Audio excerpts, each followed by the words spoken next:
Hello everyone and welcome to this advanced Python full course by Simply Learn. In this full course, we will be covering some advanced Python concepts that are important for developers. In this video, we will be discussing about iterators, modules, packages, generators, list comprehensions. Followed by that, we will work on regular expressions, serializations, partial functions, closures, decorators, map, filter, and reduce functions. And towards the end, we will be working on a small project based on our learnings. We have Anish with us who has been working with the industry for a very long time. He will be helping us to learn the in-depth concepts in Python, and he will also explain us how to code efficiently. Over to you, Anish. Hello everyone and welcome to another video on Python programming. In this video, we will be covering the topic of iterators. Now, an iterator in Python is an object that contains a countable number of values, or it's a larger object that contains a countable number of sub-objects. An iterator is an object that can be iterated upon, and what that means is we can traverse from each value and we can manipulate or perform certain functions or operations and tasks using each of the sub-objects or values within this larger collection called iterator. Now, when we're looking at it technically, an iterator is an object which implements the iterator protocol in Python, which consists of the methods iter and the method next. So to begin with, let's look at a simple iterator. We're going to see the example of a list where we're going to traverse through the objects of a list using the for loop. So we have objects 1, 2, 3, 4, and I'm going to print each of these values one by one, as you can see here. Similarly, we can also do the same thing for another iterable known as the string, where we can go character by character, again using the for loop, as you can see here. Another example of an iterable in Python is the dictionary. So let's say I have a dictionary where I have two values, two key value pairs, key x, which contains the value 1, and key y, which corresponds to the value 2. Now, when I'm going to do a for loop through this, by default, I will be traversing through the keys x and y, as you can see over here. And of course, the other types of iterables in Python are like sets and tuples as well. Alright. Now let's look at what this iterating protocol is in Python. So first of all, we take an iterable. It's an object that contains, it's a collection of objects that contain sub-objects. And when we use the iter function, it creates an iterator out of it. So we can, one by one, we can traverse through each of the objects, and we can manipulate each of the objects that is contained in this. And anytime we want to move to the next object, we use the next function. And when we have finally completed all of the, or we've manipulated or traversed through each of the sub-objects, we encounter the stop iteration exception, which tells us, okay, there are no more objects to be manipulated or iterated upon. So as an example, I will create a list where I will store the values, some simple values, integers 1, 2, 3, 4, 1, 3, 4, 5. Okay. I'm going to create an iterator out of this where I will use the iter function. And I'm going to say this is, let's say this is called my iter. Okay. And I'm going to use the iter function as I had mentioned, and I'm going to pass my list in this. Now, if you see what is my iter, it should be a list iterator at a particular memory location. Now let's use the next function to keep going through whatever is there in this. So of course, the first object should be 1, as you can see. Now when I look at the next, it should be 3, then I should get 4, and now I should get 5 as I use the next successively. Now since I've reached the last of my objects in this collection, now the next time I use this next function, I should get a stop iteration exception that is raised, as you can see here. So this is the basic iteration protocol in Python.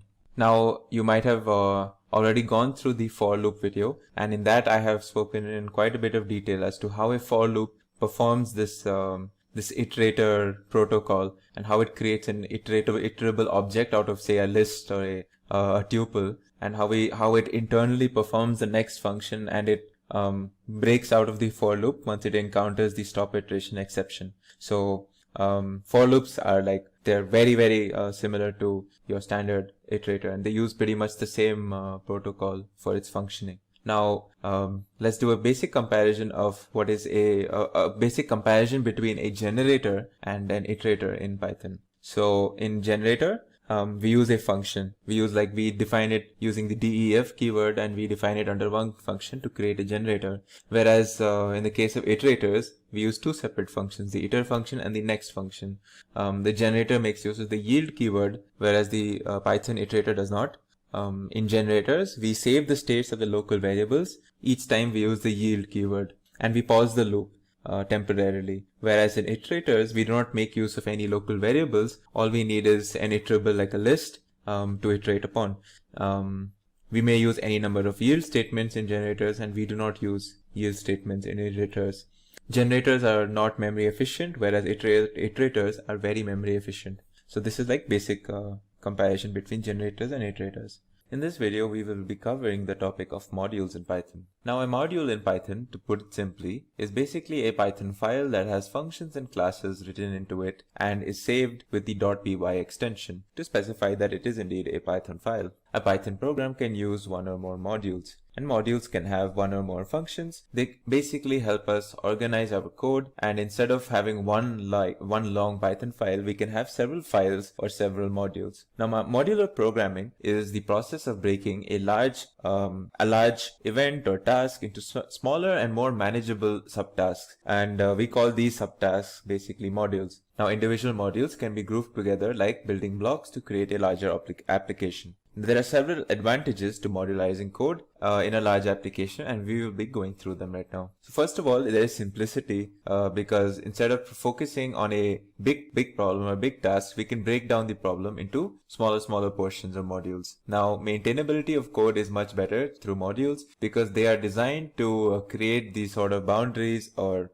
clear demarcations between different problem domains. There is reusability in the sense that once we create a module, we can use it in different parts of the code or even different applications itself. There is also scoping, and what this means is modules typically define a separate namespace, and this helps us avoid collisions between identifiers in different areas of a program. Functions, modules, and packages are basically all constructs in Python that promote code modularization.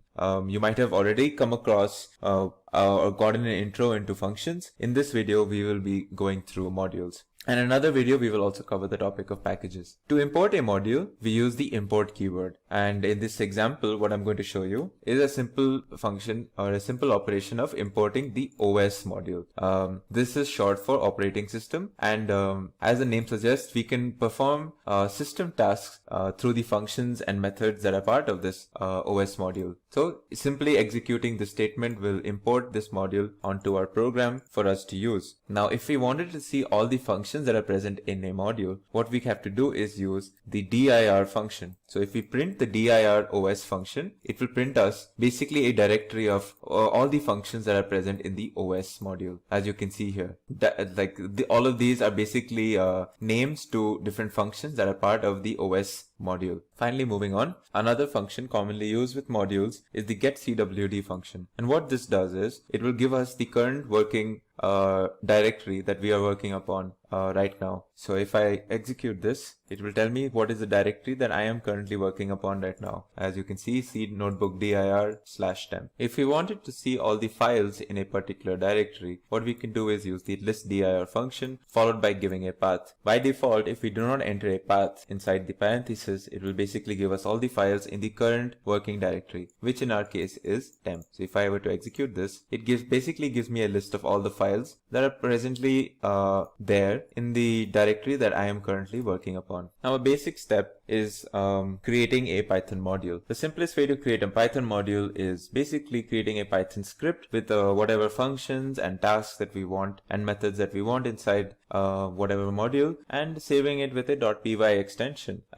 So in my example, what I'm going to do is I have already created a script in Notepad, and I've stored it with a .py extension that contains these four functions: add, subtract, product, and division. I've basically used this code and I've stored it in a .py script, and I'm going to be using this as my as a test module for this particular example. Now, how do we import a module? Now, once that I have created a script, in my example, it will be called mycalc.py, and we've stored it in our directory. To import the module, all we have to do is use the import statement. So if I have to import mycalc, all I have to do is say import my underscore calc. And now my calc has been imported.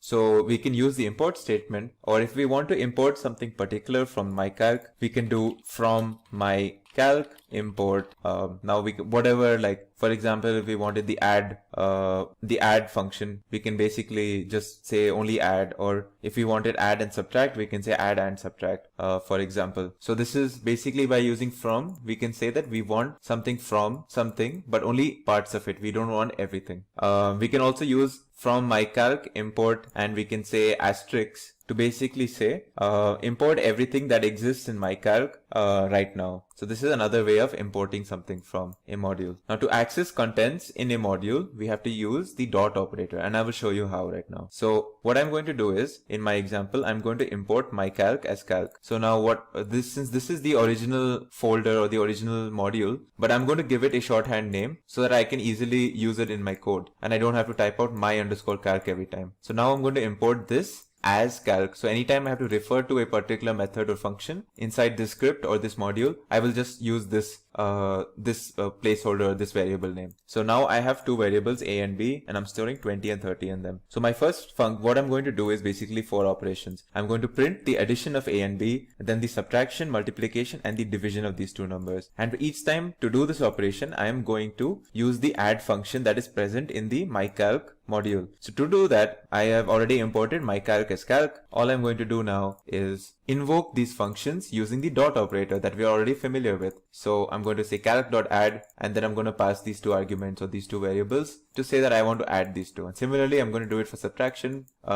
multiplication, and division. As you can see, these are the results of my tasks. Now, if I had to do a directory operation on the module calc, it will basically give me a bunch of inbuilt or dunder methods that are already a part of any Python script by default, such as built-ins. So if I execute this just to show you what happens when I use the dir function, it will basically give me all the functions that are part of this Python script. So these double underscores that you see are basically denoting magic methods or dunder methods, and these are like inbuilt methods as a part of the script. And if you see here, add, division, prod, and sub, these are the methods that we have defined earlier on in our script ourselves. Now to go slightly deeper or in more detail into what happens when we do a module search, let's actually look at what happens. So what happens is when, for example, we execute the statement import mycalc as calc, as we did over here. So the steps that actually take place are the interpreter executes the above statement and it searches for this Python script in a list of directories assembled from these following sources that you see here. So it takes the directory from which the input script was run, or the current directory, if the interpreter is being run interactively, which is the case right now. Secondly, it will list all the directories contained in the Python path environment that you set up, that you can set up or you can change later on as well. And this format for Python path is OS dependent, of course, but it should mimic the path environment variable that we see in Windows systems. And then the other source or the other directories is basically an installation dependent list of categories configured at the time Python is installed. Now the resulting search path that is accessible in the Python variable system.path, this is basically obtained from a module named sys. So if I imported this sys and I did sys.path, now these are all the directories that we are going to look for when we want to search for any particular module. So if I'm doing import mycalc or import OS, it's not only going to look at the current directory that I am working on, it's also going to look at all of these directories that have been set up as you could say directories or paths in the system.path. In this video, we will be covering the topic of packages. Now, what if we developed a very large application in Python that contains many different modules, and we have so many different modules that have similar names and functionalities, and they're all kept in or dumped in the same location, that it becomes very difficult to track these modules? What if there was a way to organize and access these in a much simpler and more organized manner? Well, packages allow us to do just that. Packages are a hierarchical structuring of the module namespace using dot notation. And this is the same dot notation that we use when we want to access methods or functions that are part of other classes or modules. So let's look at certain examples to understand what we mean. So I have a directory called pkg. This can be basically treated as what we call a package. Now in our package, we have two modules, mod1.py and mod2.py. And what we're going to store in mod1 and mod2.py are the follows. So I'm going to define a function called foo, and I'm going to print this particular statement, mod1, and then I'm going to basically say foo, and then I'm going to say in class foo, I'm going to have an empty pass command. Similarly, I'm going to define a function called bar in mod2.py where I'm going to print this statement. So basically mod1.py has a simple function where I'm going to print this statement, and mod2.py has a simple function that I'm going to print this statement. And I'm going to store them in mod1 and mod2.py respectively. And these two modules I'm going to store in the directory pkg in my local folder. Now I've already done this, so we can already get to working with this. Now if I wanted to access these particular modules from the pkg folder, I can simply use the import command and use the dot notation. So I can say pkg.mod1. So this will import the mod1 module from pkg folder. Similarly, I can do the same thing for the mod2 module from the pkg folder in the same line. So now that it's been imported, just simply execute this, and this imports whatever you needed. Now, if we wanted to perform a function that was a part of mod1.py, we can just extend the dot notation and use the function as over here. As you can see, it performs this print command, whatever it was supposed to do. Similarly, I can invoke the function that was part of the mod2 module by extending the dot notation to it in the same way. Now, another way that I can invoke I can import a package is by directly importing the package itself by using import pkg and not accessing any of the specific modules within it. Now let's see what happens when we do this. So just for this example, what I'm going to do is I'm going to restart the kernel so that the pkg modules that were already imported get cleaned away. So we see what happens when we execute this on its own.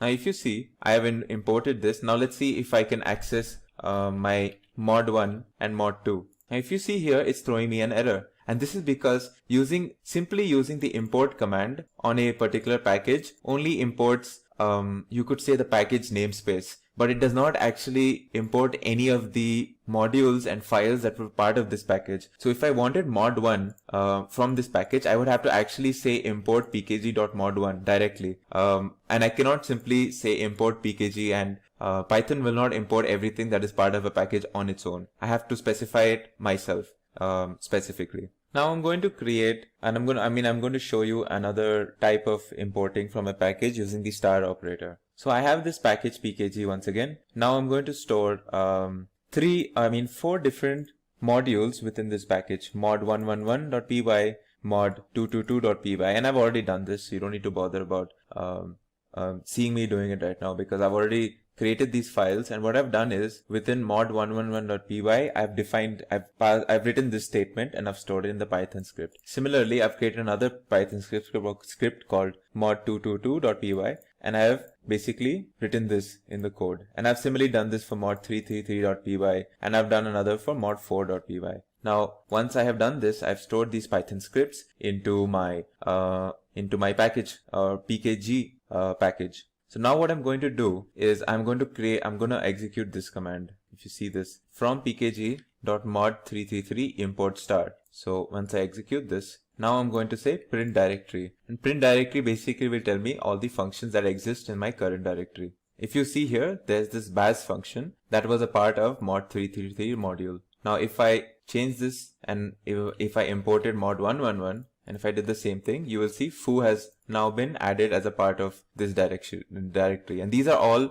functions that were part of these different modules where I'm importing from. And that is what the star function does. What the star function will do is it will basically tell Python, okay, so the statement is saying from pkg.mod111. So it's saying that, okay, look into this directory or this package and find this module. And in this module, import everything that exists inside it up until this point. So this is another way of basically importing files or functions from a particular package and a particular specific module within that package. So yeah, this was a very brief video on packages in Python. The conclusion being that packages are basically an organized way of storing many different modules that we might have created in a very large application. And these modules can be accessed using the familiar dot notation that we have used in other examples, such as methods when we were working with classes and objects. In this video, we will be taking an introduction into the concept of generators. So Python provides a generator,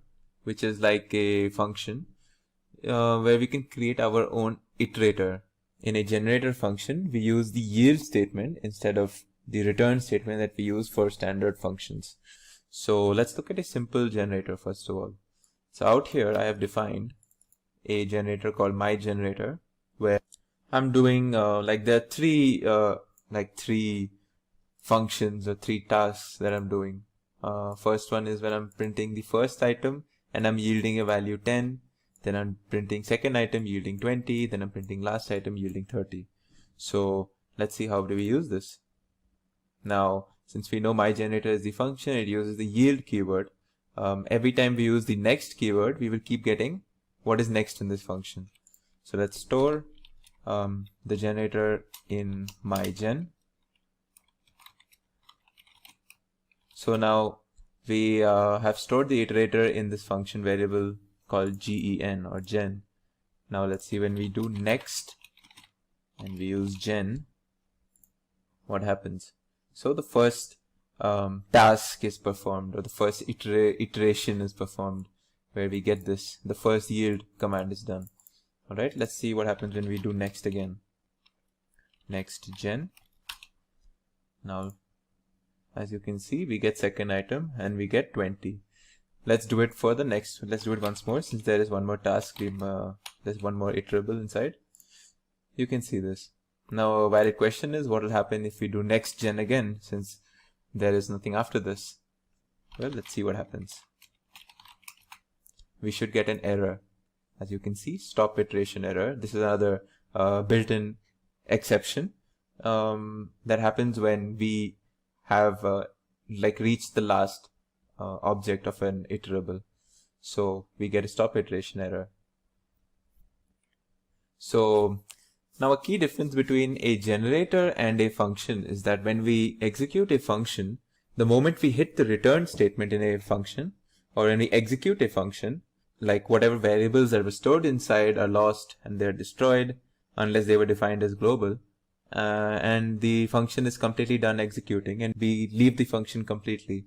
Whereas when it comes to a generator, when we hit the yield function, we don't actually completely leave this function. So the first time the yield is found, we get 10, but the generator remembers its position inside this function. So the next time we use the next, we actually move on to the next iterable, and then we move on to the next iterable. So you can think of a generator as it sort of has memory, if that makes sense. It's a way to create iterables in Python or create iterators in Python. So to understand what the difference between the yield command and the return command does, let's take the same function. Alright, and let's put a return over here after this particular, the second yield. Okay, let's do the same thing. We say gen is equal to my generator, and let's start doing next gen and seeing what's there. So the first yield will be standard, first item 10. The next one is going to say second item and then 20. But now if you notice, there was a return I put over here. So technically when I did the second next, it's not only yielded 20, but it's also executed this return function or this return statement. So let's see what happens if I do next again. As you see, I have gotten the stop iteration seemingly earlier than I did before. And that's because I have used the return function and return statement. And what that's done is that if we've completely left this function, so as to speak, and there is nothing next, so as to speak. So we get the stop iteration. And that's the difference between yield and return. Now in the next example, I'm going to show you how we use a generator function in place of the for loop, or for a for loop. So let's take this, what I have over here, and I have defined a function called getSequence up to x, and what this will do is basically it will keep printing the printing numbers up until whatever we have entered in place of x over here. So if I said, say, sequence is equal to, let's copy this, all right, and say I want sequentially, I want every number up until 10. Well, not including 10, of course, because Python starts with 0, right? So let's do this, and now let's see. So the first number will yield 0. And now if I did this again, it should give me 1, 2, and I can keep going until I will stop at the value 9, as you can see here. So 8, 9.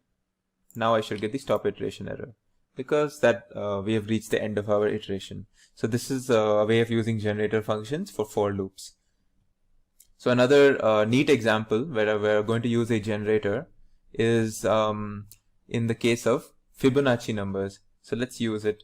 Let's see how we can generate a Fibonacci series using generator. So I've defined a Fibonacci function called Fibonacci where I'm passing max. So max is basically the max value that I want, like up until where I want the sequence, right?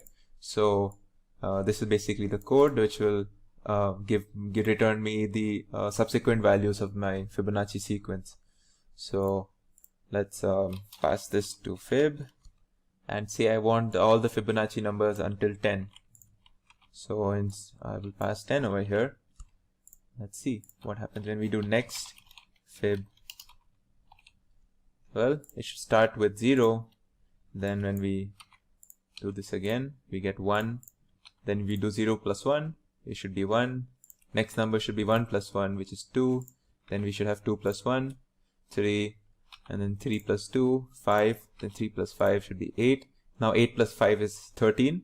And since 13 is greater than what we passed for our max value here, now when we try this, we should get the stop iteration error, as you can see. In this video, we will be learning about the concept of list comprehension. Now, list comprehension it's a neat way of creating a new list based on values that are already there in an existing list.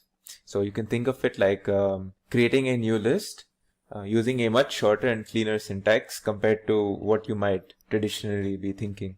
So let's go through some examples, and through those examples, we will see how list comprehension makes creating these new lists much simpler and much easier for us.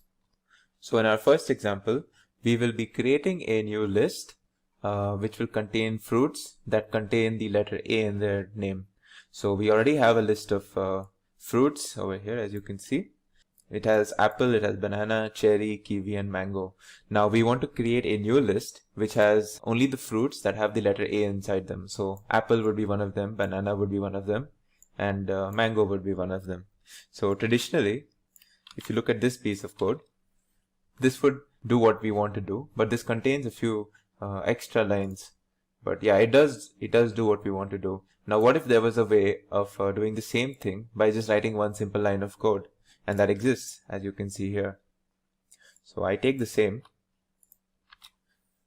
list. Now this is where you need to follow. So now my new list is equal to, so I'm creating a list over here, as you can see. Now within this list you have this line. This is what we call a list comprehension. So as you can see, it says each fruit for each fruit in fruits if, now it's checking for the letter or the character A inside each fruit. And what this each fruit is, that we're checking each object in this list one by one. So first, in the first iteration, each fruit will contain the string apple. Then in the next iteration, it will contain banana. And in each iteration, we're going to check if it contains the character A. And if it does, then we store that each fruit in the new list, as you can see here. So if I execute this line, you see my result is the same. I have my whatever I wanted. And this was a much cleaner way of writing or creating this new list. Let's look at some other examples now. So my next example, what I'm going to do is I am going to iterate through a string. So I have a string. It can be anything. In this case, I am using a string called human. All right. So I have a string called human, right? Now I want to store each character of this string into a list that we call h_letters. So if I used a for loop, this is how we would do it. If I execute this, as you can see, the list contains h and then u, m, a, and then n. Now what if I wanted to do the same thing but by using list comprehension? So what I would do is, let's create a list over here, h_letters, and so as we know, list comprehension will it's So you just basically need one line. In this case, it'll just be like this.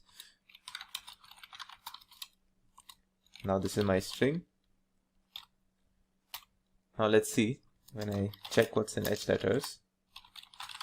Let's see what is the output. So as you can see, I have the output as what I needed. So this is a much cleaner way. Let's go through some more examples now. Now we can do more list comprehensions. We can even use, so we've already seen one case where we checked for the character A. We've seen a case where we went through, where we did a sort of a loop through a string.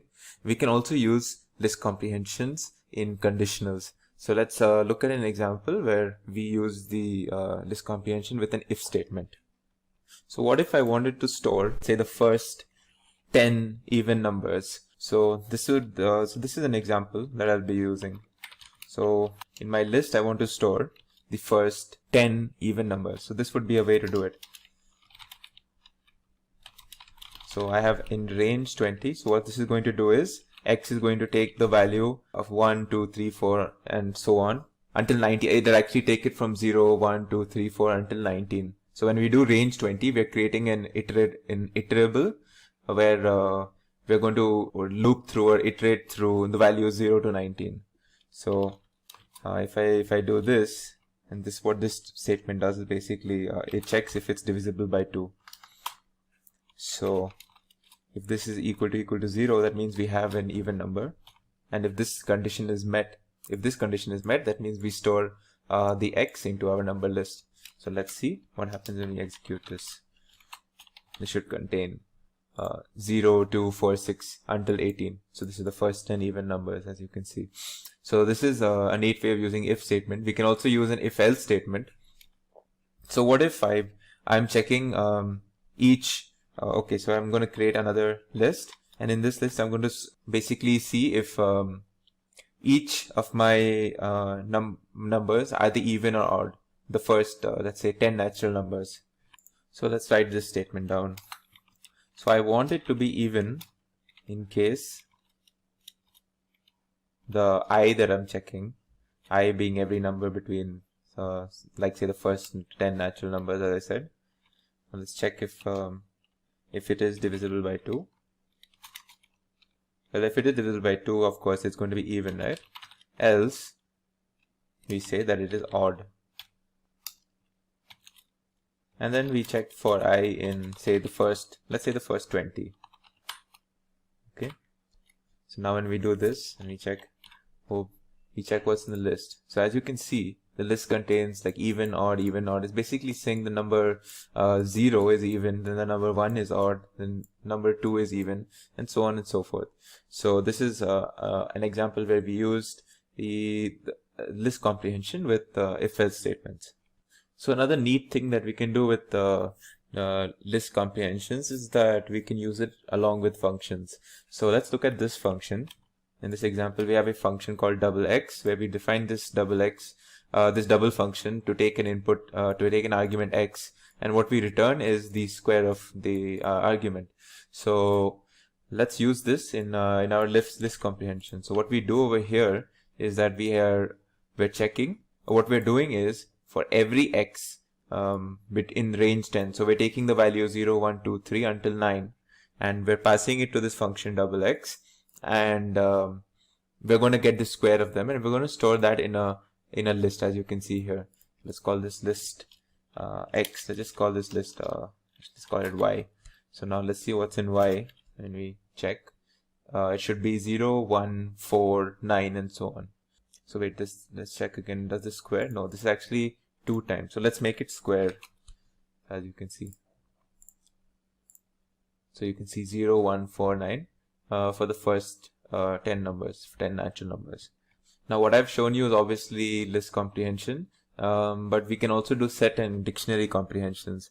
In fact, set comprehensions work exactly the same way as list comprehensions. The only difference is the set comprehensions will make sure that there are no duplicates inside the set. So you can't have like duplicate items, which you can in the case of list comprehensions.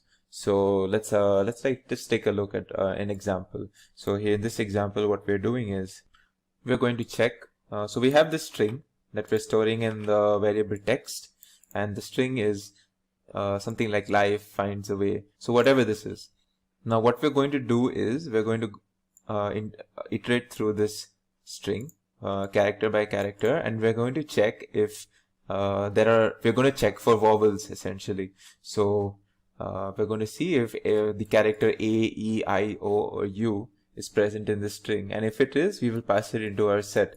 Now if you look, you will find there are multiple I's, right? And there are multiple A's as well. So if we did this through a list comprehension, each time that we find a vowel, it would be added to our list. But since this is a set, and sets do not allow duplicates, so you will only have one copy or one particular object for each of the vowels. So of course, now set comprehension is defined using curly braces, so let's keep that in mind. So now if I check what's in this, I will see A, E, I, and U. Even though there are multiple A's or multiple E's or I's and U's, since this is a set, we don't have duplicate copies of any of these. So this was just a small example for showing you set comprehensions. Similarly, we can do the same thing, this comprehension for dictionaries, and we call it dictionary comprehensions. The only thing that we have to worry about when it comes to dictionary comprehensions is that we have to define a key when it comes to this. So let's look at an example. In this, what we're doing is, again, dictionary comprehensions are also defined using curly braces, just like sets, except in this case, we will define a key, and that separates it from a set comprehension. So in this case, what we're doing is that I'm checking, I'm going through a list of numbers from 0 to 9, right? This is what the range 10 function does. And what I'm going to do is, I'm going to create a key, which is going to be like 0, 1, 2, 3. And the value of each key would be its square, as you can see here. I'm doing I times I, or just to make it a little more clearer, as you can see, I'm doing I square over here for every value from 0 to 9. So what I should get is like a dictionary where the first key is 0 and the value of that key should be 0 as well, because 0 square is 0. Then for 1 it will be 1, and then for 2, 4, and then 3, 9, 4, 16. So let's see what happens. As you can see here, this is the result that I wanted. So just to summarize, let's go through some key points to remember when it comes to list comprehensions. So it's obviously an elegant way to define and create lists based on existing lists. It's more compact and faster than normal functions and loops. But we should also keep in mind that we shouldn't write like very complicated list comprehensions, because the idea of a list comprehension is to be user friendly. And also it's important to note that every list comprehension can be written in the form of a loop, but every loop cannot be written in the form of a list comprehension. And that is probably a very key point to remember. So yeah, that's it for this video on list comprehension, set comprehension, dictionary comprehensions. I hope you learned a neat new technique or trick when it comes to creating your new lists. In this video, we will be learning about the concept of regular expressions. Now, a regular expression is simply a sequence of characters that defines a search pattern. For example, if you see this example here, you can see a symbol called the caret followed by P and then 5 periods, then an N and a $sign. And what this regex pattern does is it's searching for a 7-letter string that starts with P, ends with N, and has 5 characters in between. Let's look at this example now. This is a regex pattern that is looking for a 5-character string that starts with A, ends with S, and has 3 characters in between. Now, if we had to match this with this string, with these strings as our test strings, the first one would not match because it's a 3-letter string and we're looking for a 5-character string. The second one would match because it's a 5-character string that ends with an S, starts with an A, and has 3 characters in between. This will not match because what our pattern would do is it would find the first S, and it would find that the string itself starts with an A, and it would say, okay, there are only 2 characters between this first S and this A, and it would assume that this is actually just a 4-character string. To actually identify 2 consecutive S's, we would have to do something special, and what we would have to do is what we will see later on. So again, this is the same example. Since this is case insensitive, capital A is perfectly fine when we're searching for this, and it will also match. This is obviously 2 words, and it's not a 5-character string, so this will not be a match. Now the regex pattern, or the regular expression module in Python, can be imported using this statement, import re. Now once we've done this, we can actually use our regular expression tools and methods to do pattern recognition, character recognitions, and to identify different sequence of characters in our strings. Let's try to understand a bit more in depth about regular expressions now. So what you're seeing here is one variable called pattern, which stores something that looks like a regex, and another variable that stores our test string called abis. Now what we're going to do is we're going to use the match method of this module re, and we're going to check whether this pattern or whatever we are trying to search using this regex is in fact, does it match with our test string. And what we're trying to look for is, if you see here, very similar to what I just showed you, a 5-character string that starts with A and ends with S. So if you see our test string, it indeed is a match, and when we use this this command, we should get a perfect match. So we should basically it should say that search is successful if I execute this, and this is what it does. Now if I change the test string to this now, you will see that now this is no longer what we're looking for, a 5-character string with A and starting with A and ending with S, and you will see that the search will be unsuccessful, as you can see here. Now let's try to understand what exactly do we mean by when we use these special symbols, like for example this caret or this dollar symbol. These are, by the way, known as meta characters, and now we're going to look into all the or most of the different meta characters that are used in regex. So to put it simply, meta characters are simply characters that are interpreted in a special way by the regex search engine. Now here's a list of meta characters. Let's go through them one by one. Now the square brackets. Square brackets simply specifies the set of characters that we wish to match. So we want to match some combination of A, B, and C. It can be 1A, 2A's, 3B's, 4C's. We are not looking at a specific pattern. We just want to know if A, B, and C exists in any form in our string. So if we used it on A, the string A simply, we would find one match because the letter A is found here. AC would match twice because we have A and C present here. In this string, Hey Jude, we will have no matches because A, B, and C, none of them are found here. And in this weird string, we will have actually 1, 2, 3, 4, and 5 matches. So we would have 5 matches for this this bigger string because we have 5 instances of A, B, or C. Now let's use re.match to actually search for this and to see if we have our particular whatever patterns that we're looking for. Now in this input string, this is just some example string. I'm going to test this. I'm going to match whether my pattern that any of A, B, and C, is it actually found in this. So let's see what happens when I use re.match for this. So the format, the syntax is simply the regex pattern and then comma whatever test string that we have. So let's see what object gets created when we try to do this. As you can see, it's none. Even though you might be wondering, like I can see an A over here, I can see a C over here. re.match actually gives us the result none. Now, if I try to do it on this test string, which is slightly different, instead of the film Titanic was released in 1998, what I'm saying here is all film Titanic was released in 1998. Now let's see if the R-match works or not. As you can see, it actually does return. When I execute this, it returns us an object called re.match object with a span 01. The span 01 is basically telling us that we have found a match between the 0th and the first character, which is basically this character A, which is what it has found. And it's saying that the match is indeed the character A from amongst these options. So what this is basically telling us, and what this means actually, is that the re.match method will only find matches if they occur at the start of the string being searched. Once there is a space in our bigger string, it will not search for whatever comes after it. So what happened in the first instance was, it was actually only searching for matches in this particular word in my larger string. And since it found no match, it basically gave us the result none. which was not the case in the second example because it found a match immediately in the first letter A.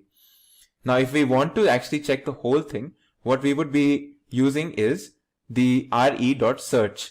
As you can see here, the re.search method will actually check the whole string, and it will return us the first instance where it finds a match. Now let's see, this is a test string now, and we're searching again for we're searching for A, B, and C, any of these in our test string, but we're going to use re.search and not match. So now if you see, it returns us, when I execute this, it returns us a match object again, but this time it's saying the span of 9 and 10. Now the span of 9 and 10 actually exists over here. This is the 9th character and A itself is the 10th character over here. So what this basically is telling us that the 10th character is where we found a match, which was the letter A, which was the first instance of either A or B or C in this whole string. And this is basically how re.search works. It will not only search the beginning of the string, but it will search the whole string and return us the first instance of wherever we find.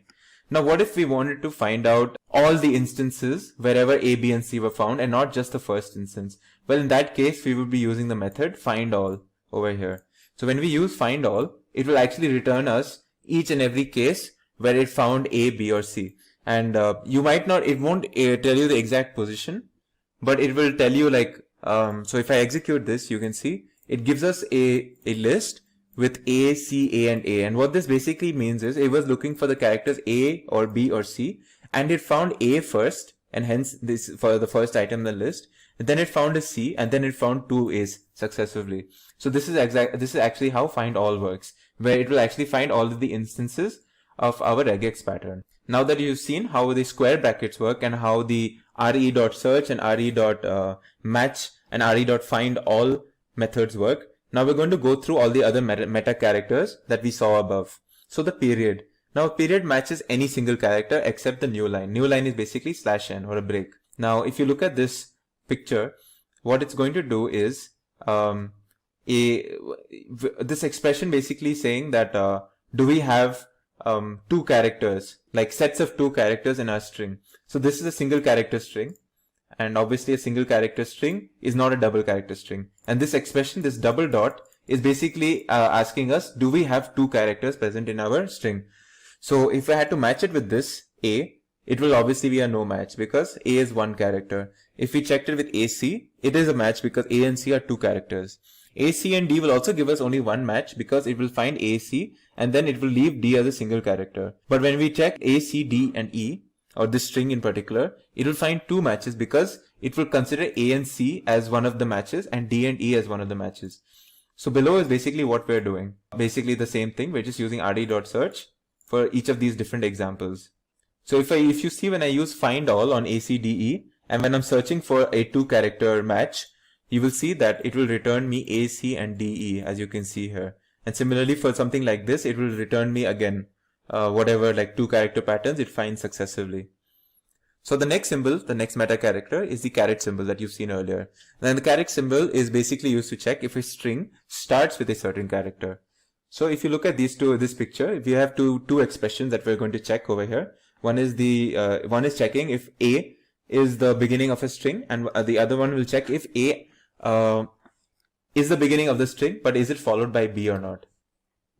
So when we check this, what you can see is the first string will be a match because it's only the character A, and it will match here as well because this string starts with A, but it will not match here because this string starts with B.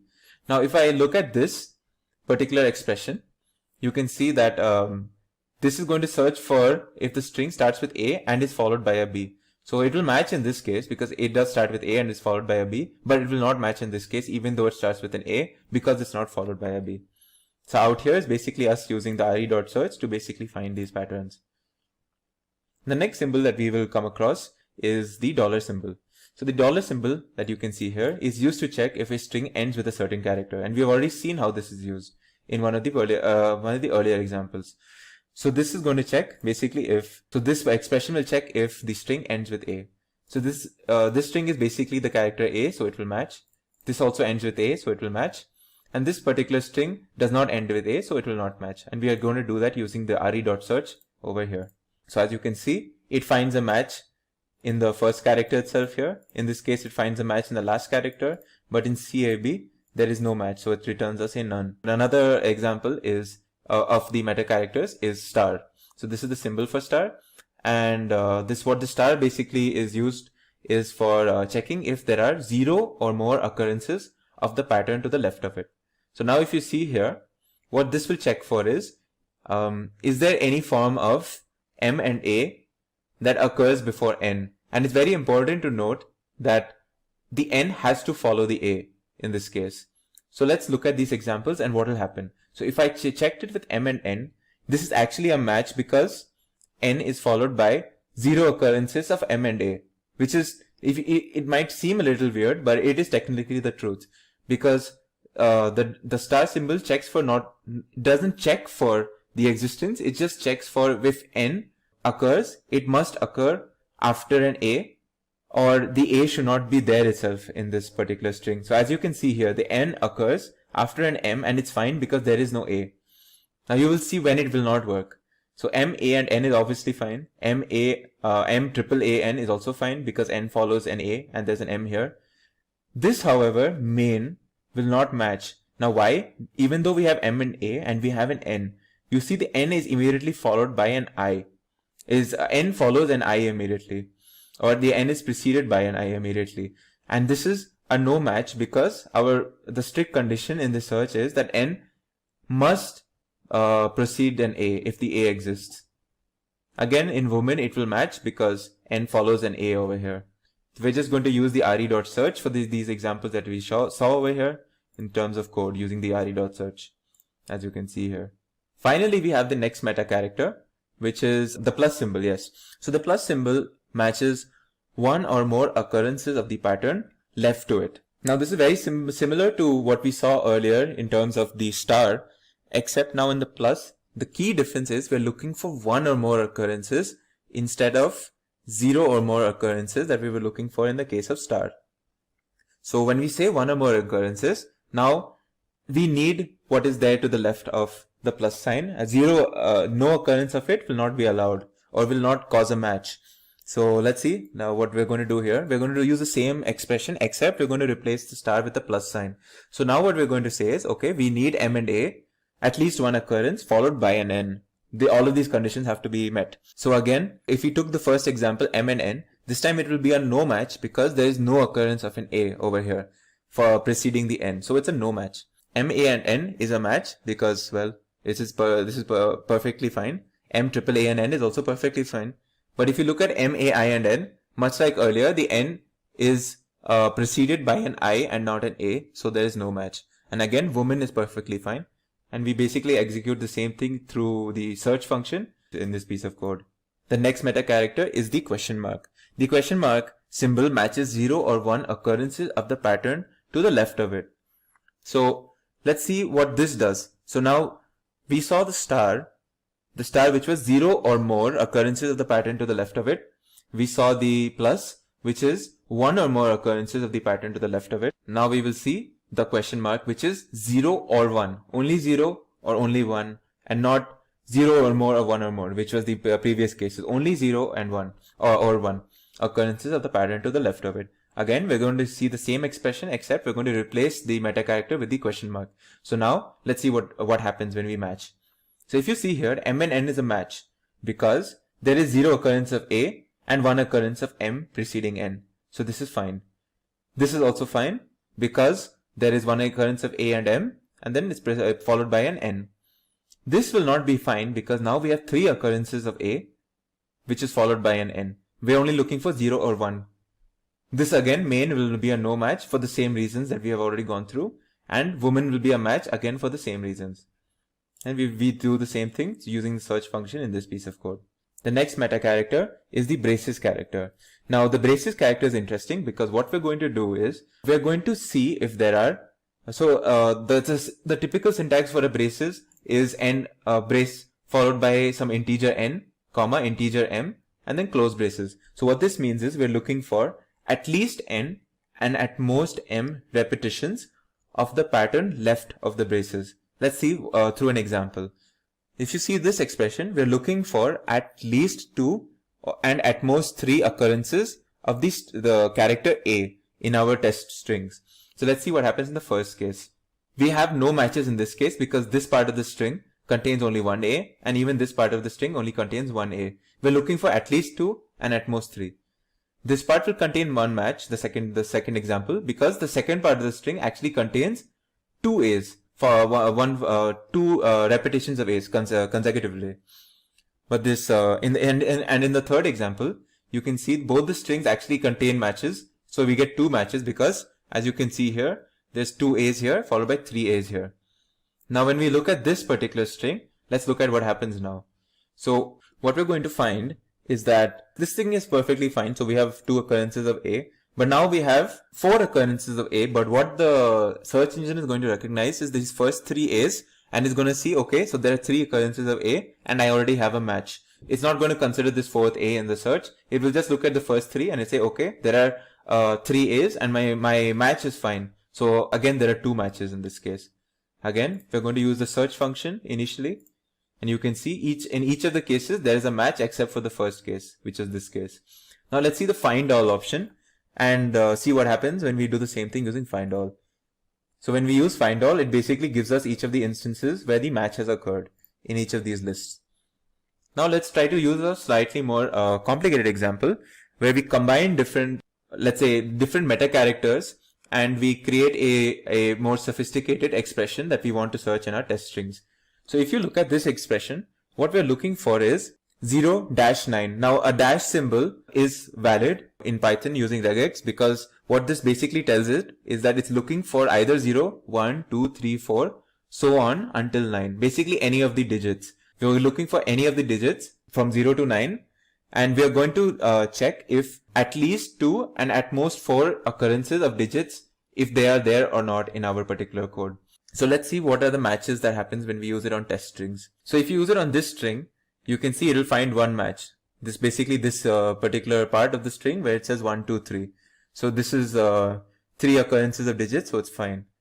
Now when we look at this whole string, 12 and whatever this is, you will see this will not find a match here. This obviously will not because these are characters. But if you look at over this part, it will find matches in terms of the first 4 and then 7 and 3, the next 2. 1 and 2 again, there are no matches because there's only single occurrences of digits. We're looking for at least 2 and at most 4.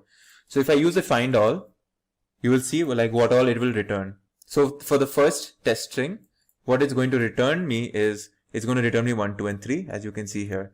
But now if you look at this test string, it's going to return me 12, it's going to return me 3, 4, 5 and 6, it's going to return me 3, 4, 1 and 2 but not 7 because we're looking for at least 2, and then it's going to return me 4, 5, 6 and 7 followed by 8 and 8 as you can see in this list over here.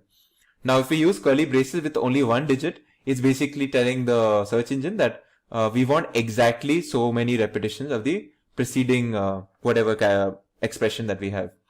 So when we do this example, for example, we are basically saying that we want x followed by a dash, and the dash has to occur at least 3 times in our particular expression, and then it should be followed by an x again, which will not match in this case because there are only 2 dashes, and it will match in this case because there are exactly 3 dashes, and it will again not match in this case because there are 4 dashes. As you can see here, none followed by an object match followed by none. Next we move on to the alternation meta character. And as the word suggests, alternation is basically looking for some alternate form of A and B. So A should be followed by B, and basically this pattern has to keep going on. So in the first string over here, this pattern will not match. In the second string over here, we will have a match because we at least find an A even though there is no B. But this is still considered a match because we did find an A at least. Over here we'll have 3 matches because we have A followed by a B followed by an A again. So if we did a regex expression for this, we would basically find these many matches for each of these examples. The next meta character is the group. Now a parenthesis is basically used to group subpatterns. So let's look at an example to understand what we mean. Now if you look at this complicated expression, what this means is that I want some form of x and z. The x and z have to occur together. But before that, what I want is some form of A following B following C. Some sort of alternation between A, B and C. So this part, as you can see here, is kept in a parenthesis because I want this whole condition to basically occur before I find an x and z. So let's look at what happens here. In the first case, we don't have a match because this parenthesis condition is not being met. X and Z is preceded by a space, or basically the A and B is followed by a space. So if the space didn't occur, we would actually find a match. As you can see in the next example, here you can see A and B occur. Basically, this initial condition is met, followed by X and Z. So there is one match. So it's fine for us. Now, if you look at this slightly more trickier one, what you can see is we have two matches in this case. First an A followed by X and Z, and then we have C, A and B. Now, this is perfectly fine because we are looking for a B followed by an X and Z. We're looking for either of these things. We're looking for some form of alternation of these things followed by an X and Z. And we can get that over here. We get B followed by an X and Z. So you'll get two matches in this case. Now let's go through the concept of grouping constructs. Now that you've seen many meta characters, you've seen how parenthesis works. Let's look at grouping constructs. So grouping constructs break up a regex in Python into sub-expressions or groups. And this serves two purposes. One is the grouping part, which basically says that a group represents a single syntactic entity. And any additional meta characters apply to the entire group as a unit. And then there's the capturing part, which basically tells us that some grouping constructs also capture the portion of the search string that matches the sub-expression in the group. And you can retrieve captured matches later through several different mechanisms. So let's look at basically what we mean by this example over here. So if you see this expression has a plus sign. So we're looking for, as you know, a plus looks for one or more occurrence. So this will basically check for one or more occurrence of the character R only, because there's no parenthesis as in this example. So this plus is next to an R, and it's going to check for basically whether one or more occurrence of R happens preceding B and A. But if we actually put B, A and R in a parenthesis followed by plus, it will actually check for the entire string BAR, and it will check one or more occurrences of BAR together. So if you look at these two examples, when we use this on these examples, you can see that these are fine, like these matches are fine. But if I used this parenthesis, then these would be the acceptable matches. And like BA triple R would not be a match if I use parenthesis, as you can see here. So this is how grouping constructs work and how parentheses work. So look at some other examples. So what this will do is FOO has to be optionally followed by BAR, and BAR must exist together. And this is because we have a question mark here. This question mark symbol tells us that there should be 0 or 1 occurrences. Similarly, this particular complicated expression is checking for one or more occurrences of whatever we saw earlier. Basically, this whole thing is followed by a plus. So we're looking for this whole sequence for one or more occurrences of it. COW is simply just COW. We're looking for this pattern.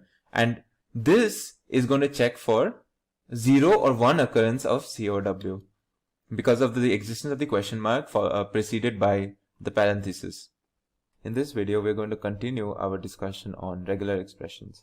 Now that you know the basics of regular expressions, let's continue our discussion with special sequences. Now, in an earlier video on strings, you might have encountered what is an escape sequence and how we use the / character to generate these escape sequences. And an escape sequence is basically, if you remember, something that we use to either give a certain special meaning to characters that are otherwise ordinary, or it is used to remove the special meaning that are inherently present in certain characters that we call meta characters. So let's look at what special sequences are in relation to regular expressions. So the first one we're going to look at is the \A, which is used to match if specified characters are present at the start of a string. So out here, if you can see, we are checking if the word the is present in these two strings. So we would get a match in the first case over here because this starts with the word the, but in the second case we won't get a match. And this is how we're going to check it for the same thing using the findAll function.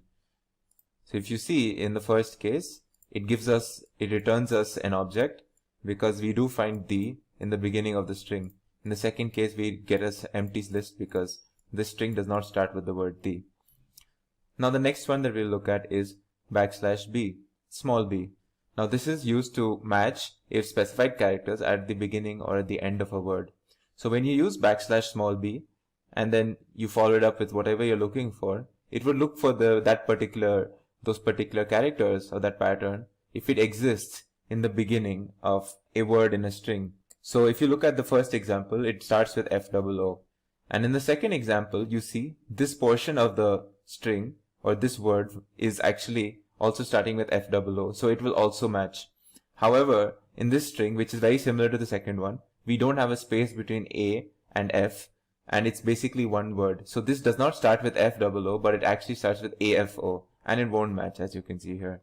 Now similarly, if we wanted to check if something exists in the back of a string, at the end of a string, we type what we want to search for first, and then we follow it with a \b. And then if you see here, it will match in this first case, it will match in the second case because this part of the string ends with FOO, but it will not match in this case because, well, we removed the space, so now this whole thing becomes the string that we're looking for, and it does not end with FOO anymore. And this is basically us just checking it through the findAll function. Now the next special sequence that we will be looking at is the /B, which is basically the opposite of what we just saw. This matches only if the specified characters are not at the beginning or the end of a word. So if you see here, this is checking if FOO is not at the beginning of these strings. So in this case, there will be a no match. In this case also, there will be a no match. In this third case, there will be a match. Similarly, if we wanted to see if something does not end with a particular string, we would type that whatever pattern we're looking for, followed by a \B. And then we can use the findAll function to generate us lists wherever we find such objects, find such matches in our particular test strings, like we have done over here. So the next one that we're going to look at is the \d. And this matches any decimal digit, which is equivalent to doing a square brackets 0-9. As you must have seen earlier. So if we did a square bracket 0-9, and if we did a search or a findAll or a match, it would look for any of the digits between 0 and 9. So a similar thing can be done using a special sequence \d. So as you can see, there will be 3 matches in this case because 1, 2, and 3 digits exist. Whereas in this case, for the word Python, there will be no matches. So these are certain examples where we are doing the same thing using the \d. Now we have another one, which is the \D, and this is just basically the opposite. It matches for any non-decimal digits. It's also equivalent to typing a caret inside square brackets with 0-9, which, if you remember from the previous video, is basically asking us to check for anything that is not the digits 0 to 9. So this is basically, we're going to check in these two strings if there is no digits or no non-decimal digits. So if you see here, we will find 3 matches, A, B, and the double inverted commas. And in the second string, we will find no matches because this is fully just digits. Next, we have \s. Now this matches where a string contains any white space character. So this is equivalent to doing a check for all of these. So this is like \t is a check for tab space, \n is a check for break line, and then /r, /f, \v are their own checks for different sorts of white space characters that you can see by just looking it up, honestly. But yeah, so if you simply do a \s, it would actually be the equivalent of searching for any of these white space characters that we generate. So if you see here, when we do a \s on this string, you can see that there is one space over here. So it will give us one match because there is one white space, which is just the normal space here. And in the second example, there is no match because there is no white space here. Similarly, /S now, as you might have noticed, is basically checking for a string which does not matches in a string wherever there is no white space characters. So it's basically the same as doing caret /t, /n, /r, /f, /v in a square brackets. So this is basically a simpler way of doing the same thing using square brackets and a caret symbol. So if you see this expression, \S, now we're looking at A space B. So over here, if you see, it will match for all the non-spaces. So it's going to match for A and B. So we're going to get 2 matches here. Whereas an empty string does not contain, well, it does not contain any non-white space character, since an empty string is basically a white space character on its own. So this will give us a no match. So the next special sequence that we're going to look at is the \w. This matches any alphanumeric character, which is the equivalent of doing A to Z in small and then capital A to Z, and 0 to 9 and also an underscore check in square brackets. It's important to note that the underscore is considered an alphanumeric character, hence why we include it over here. But yeah, this is this backslash w, small w, which basically checks for any alphanumeric character and matches it in a string. So if you see in this first case, it will find 3 matches at 1, 2, and also at the letter C. These others are not alphanumeric characters. Whereas in this string, none of these are alphanumeric characters, so we will get no match. Again, much like the other examples, there's a backslash capital W, which will check for any non-alphanumeric character. And it's the equivalent of doing whatever we did before in the square brackets, just with preceded by a caret sign. So if you see here, we have this string where we have a bunch of characters. Well, yeah, only one of them, this percentage symbol, is a non-alphanumeric character. So we will get one match over here. But in this case, in this string Python, we will get no matches because they are all alphanumeric characters. We're just doing the same thing here with a bunch of different examples using the find all function. Now the backslash capital Z matches if the specified characters are at the end of a string. Now don't confuse this with backslash small b, because the backslash small b checks for a string and it checks each and every word in the string individually and checks if any of the words ends with a particular thing or starts with a particular thing, but it checks each word individually. But in this case, the backslash capital Z will check the string only and not each word. So if you see the difference here, when you use backslash capital Z, it will match in this first example, but it won't match for the next two. But if you used backslash small b over here, it would actually match not only in the first example here, but it will also match in the second example, because it would check this word individually and it will find out that, yeah, there is a match here as well. So it would actually match in the second example as well. In this video, we will be covering the topic of serialization in Python. Now, object serialization is very simply put, when we want to convert a data structure or an object type, and we want to translate this into a form that can be stored in a memory, such as a file or a memory buffer. Later, we could deserialize this particular file and reconstruct the original object out of it. Now in Python, this is done, object serialization is done by converting the state of any object into a byte stream. This byte stream can be further stored in any file-like object such as a disk file or memory stream. It can also be transmitted via sockets. Deserialization, as I mentioned earlier, is the process of reconstructing the object from the byte stream. Now in Python, we refer to the serialization and deserialization by the terms pickling and unpickling. So the pickle module, which is a module that is a part of the standard library of Python, it provides functions for serialization, such as the dump and the dumps function, and also for deserialization with load and loads. The data format of pickle module is it's very Python specific, and so programs that are not written in Python may not be able to deserialize the pickle data properly. And it's also considered unsecure to unpickle data from unauthenticated sources. So in this example here, what I'm going to do is I'm going to take the dictionary object, which is represented by DCT, and its byte representation will be stored in a file called pickled.txt. And we were also going to enable the write and binary mode preemptively. So if you can see here, first I'm importing the pickle package, and then I'm opening a file pickle.txt and write in binary mode. Then I create this dictionary, and I'm going to dump this dictionary into that particular file, and then I'm going to basically close the file. So this executing this would do this. Now it's important to note a pickled file is not a human readable file. A computer can understand this, but it's so the byte representation of any object or data type cannot be read by a human in plain sight. So this next part is where I'm going to deserialize, or I'm going to unpickle the file pickle.txt. So again, I'm importing pickle. I'm opening this file in read in binary mode, and what I'm going to do is I'm going to load this into D. This will basically in a way deserialize whatever was there in pickle.txt. And once I have unloaded it in D, I'm going to print what's the content of D, which should be my original dictionary itself. So when I execute this, you can see that printing D prints my original dictionary that we had before.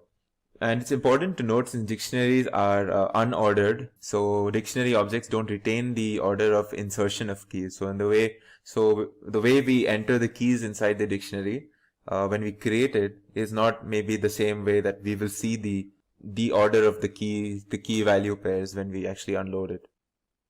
Now there exists a dumps function inside the pickle module that pickles Python data to a string representation. So we're going to do that in this next piece of code. So I'm importing the dumps function from the pickle module, and I have my same dictionary. What I'm going to do is I'm going to dump this dictionary into dct string, and I'm going to print dct string to show you like what exactly a string representation of this dictionary would typically look like. So when you execute this, you see this something very cryptic. So this is basically what we mean by the string representation. Of course, we can use the loads function again to unpickle whatever we just did and get the original dictionary representation of this particular string. So that's what we're doing in this piece of code. And as you can see, we get back our dictionary over here. So now in our second example, what we're going to do is we're going to create slightly more complex data structures, and we're going to do some serialization, deserialization on them. So we have this function called store data, where we initialize two dictionaries called Omkar and Jagdish with some certain key value pairs. Now we create another dictionary, empty dictionary called db, which will be like a database. And now this db has two keys again called Omkar and Jagdish once again. And now if you notice, my new keys are Omkar and Jagdish, but their values are these new dictionaries again. So we're basically storing a dictionary within a dictionary, so as to speak. So once we have done that, what we're going to do is we're going to create another file called example pickle, and we're going to create it in binary mode. Now once we've done that, we're going to dump this dictionary db into this file called db file, where we have opened basically where we're going to store the serialized representation of this dictionary called db, and then we're going to close. So this is what store data will do when we call this function. And in load data, what we're going to do is we're going to print out what each key and what it represents. So we're going to basically deserialize in the load data function. We're going to deserialize whatever we just serialized in the previous function. So when we execute this, we should basically get something like Omkar followed by this sort of an arrow sign, and whatever the dictionary that we have assigned to Omkar is. Similarly for Jagdish as well. So when we do store data, it will basically do the serialization process. And when we do load data, it should do the deserialization and print out the the DB dictionary that we created in store data over here. So let's execute these two. Oops, I did not execute the load data. So now it should work. Yeah. So if you see now when I have executed load data, I get back. So basically from store data, I first serialized my whole file into a particular file called db file. And once I have done that, I have deserialized it using the load data function over here. In this video, we will be covering the topic of Python partial functions. Now, partial functions allow us to fix a certain number of arguments for a function and generate a new function. The functools.partial module helps us achieve this. Now, let's say we want to create a function that explicitly performs exponentiation. So we can get squares, cubes, and other power operations on any number. So let's look at an example. So we create this function called power, where we have a base and an exponent. So what this does is it will basically print some number which is the base to the power of some exponent, and the result which will be returned over here. So let's see now, what if we want to create a dedicated square and cube functions that leverages this.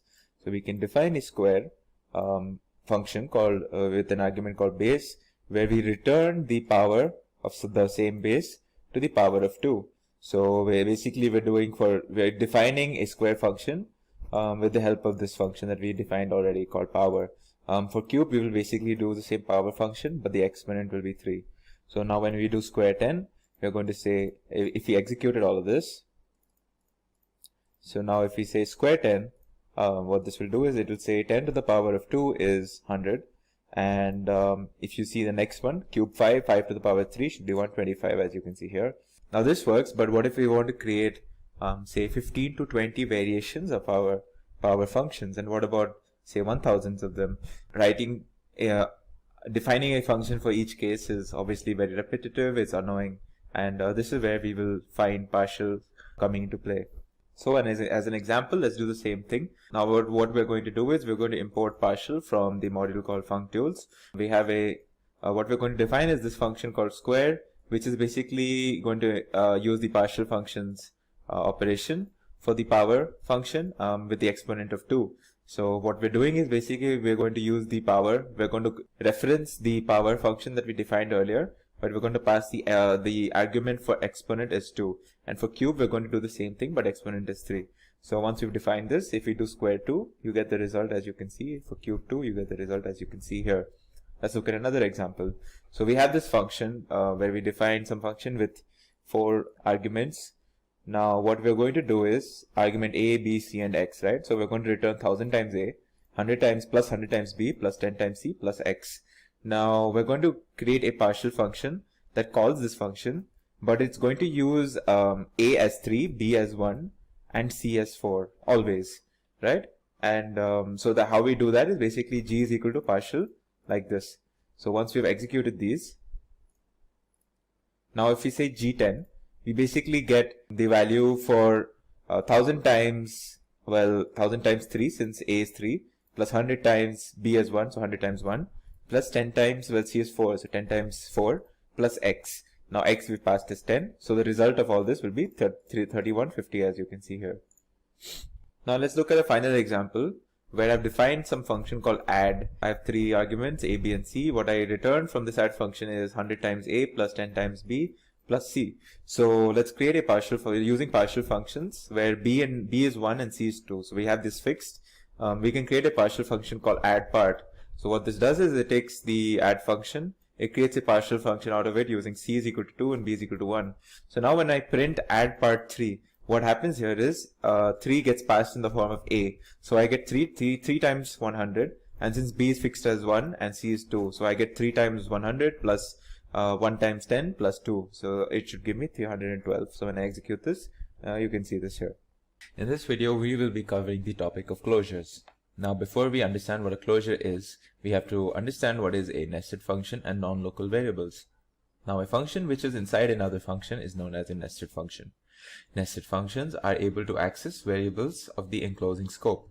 So if I define this function called outer function, where I pass some argument called text and I store that in a variable called text again, and if I create a function within this called inner function, and I want to print whatever the variable is in text, when I execute this, it will be able to access this variable because it's within the enclosing scope.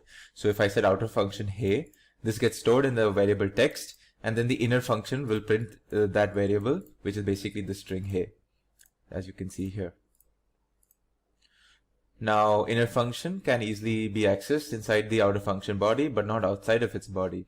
So here, inner function is treated as a nested function, which uses text, this variable text, as the non-local variable. Now, a closure is a function object that remembers values in enclosing scopes, even if they are not present in memory. It is a record that stores a function together with an environment. It's a mapping basically that associates each free variable of the function, which are basically variables that are used locally, but are defined in an enclosing scope, with the value or reference to which the name was bound when the closure was created. A closure, which unlike a plain function, allows the function to access those captured variables through the closures, copies of their values or references, even when the function is invoked outside the scope. So let's look at an example to emphasize on what was just said. So again, I've defined this function outer function where I'm doing the same thing. Now I've defined the same inner function where I'm going to print the same thing. Now it's very important that when I return over here, what I'm going to return is inner function, but it's not going to be a function call. This is important to create our closure. So we return inner function, but without using the call as we do over here. And what this return will do is basically to create the closure, where the inner function will remember the values of the variables stored in the enclosing scope. So now I'm going to store this outer function in an object called in a variable called my function. Now when I call this my function, you can see there'll be two things that are happening here. So once I've defined this and I've executed this, what happens out here is this function has already executed, and then I'm storing it into this. But because I've done return inner function without parentheses, I've created a closure basically. And this closure allows the inner function to remember the values that were stored in text at any point, and at every point, even after the execution of this one time. So when I execute this again for the second time over here, it will remember the value that was stored in the variable text, which is hey, which was given over here. That's why you see when I execute it for the second time over here, the first time being in this line when I'm storing it in my function, when I execute in the second time, again it will give me the result of hey. As you can see, the closures have to invoke functions outside the scope. The inner function has a scope only inside the outer function, but with the use of closures, we can extend its scope to invoke a function outside the scope. So now let's look at this code. So this code, don't worry about what's going on here. Just know that what we are doing here is we have two functions which we defined called add x and y, which will return x plus y, and the subtract function which will subtract x and y. So now we're going to execute these. Once we're going to execute the add over here and add logger, and we're going to execute the subtract function, and we're going to store it in sublogger. So technically we have already executed these two functions, but now since I've created an enclosure, basically if you see here, this is the enclosure that I've created. Now what happens is when I access this function from outside its initial scope, which is basically over here, this was the initial scope. When I access it outside, you will see that it still has access to these variables x and y. So if you see here, I first of all I've allowed the enclosing function to accept arguments of any numbers. So I can pass x, y, I can pass x, y, z also. But if you see here, I only have a thing for x and y. So when I want to access any value of x and y, even after the execution of this code initially, I have access to these variables x and y, and that is because I've created a closure out of that. So if you see, if I do add logger 3 and 3 over here, I'm able to get the result 6. If I do add logger 4 and 5, I'm able to get the result 9. Similarly, for subtraction logger 10 and 5, I will get 5 here, and 20 and 10, I'll get 10 here. And I can keep doing this. I can keep saying add logger, and if I say 4 and 7, so if I executed this, and now I'm going to say, let's say for example, add logger, if I set 4 and 7 here, so this still has access to my variables x and y because I've created the closure, and it should give me 11. Similarly, if I did sublogger, say 30 and 15, it should give me 15 because 30 minus 15. So let's say 30 minus 16, right? So it should give me 14 because again, I have created the closure and it has access to these variables already. In this video, we are going to be learning about the topic of decorators. To start off with, let's first understand some basic concepts. Now in Python, we know that functions are first-class objects, and that means that functions are objects and they can be referenced to, and they can be passed to a variable, and they can be returned from other functions as well. Functions can also be defined in another function and can be passed as an argument to other functions. So decorators allow programmers to modify the behavior of a function or class.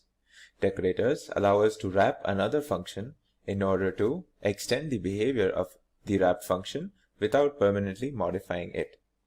Now, any generic functionality that you can tack on to an existing class or function's behavior makes a great use case for decoration.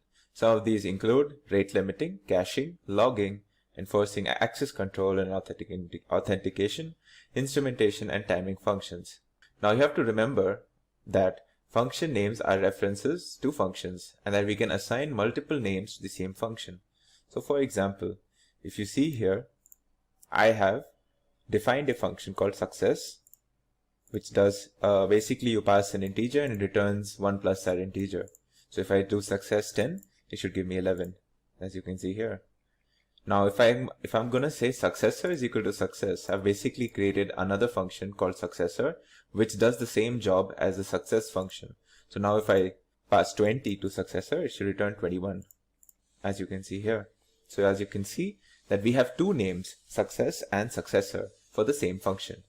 An important fact is that we can delete either any of the functions, and you won't delete the other one. So if I said delete success, and if I tried to pass 10 to the other function called successor, it would still execute the whatever task the function is supposed to do. Now let's look at an example of a function inside a function. So I've defined a function called f, in which I have defined another function called g, which has two print statements that you can see here. The function f itself has two print statements, and at the end of the execution of function f, we call this function g. So let's see what happens when we actually execute f. So let's look at it on this side. So if you see here, this is where I've defined it. Now let's call my function f and let's see what happens. As you can see, first when you execute function f, it will create this function, and then it will print these functions, and then it will do a call to this. And when we call this function g, it's going to do two of its own print statements, as you can see in this order over here. So this is an example of a function within another function. Let's look at another example of something similar. If you see here, I've defined a function called temperature, where I can pass some value for T, and I have defined another function within this called Celsius to Fahrenheit, and basically I'm doing the conversion. So when I execute this, what it should return me is I'll pass some temperature, and it will return me the temperature in degrees. So for example, in this case, I have passed temperature 20. So let's see what does it pass, what result does it give to me in degrees. As you can see, it says it's 68 degrees. Now let's look at another example of a function within a function, for a very common example for the factorial function. So if you see here, I've defined factorial n, and I'm saying if the value that is passed in n is equal to 0, return me 1. Otherwise, return me the product of that number times, and I'm going to do a recursive call back to the same function, except now I'm not going to pass n, but n minus 1.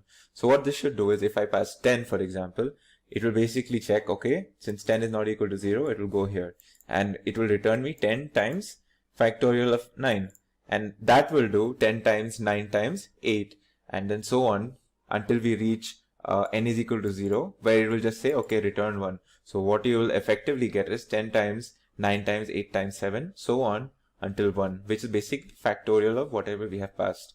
So let's execute this.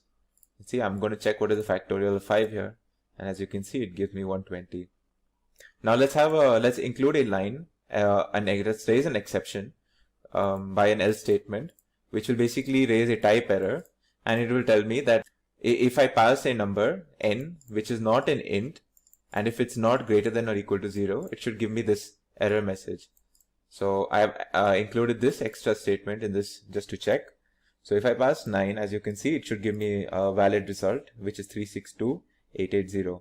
Now what if I pass minus 5? So let's execute this. As you can see, I get the type error that I have raised over here in case I meet such a condition. And in this case, you cannot find the factorial of a negative integer. So that is why my type error gets raised over here.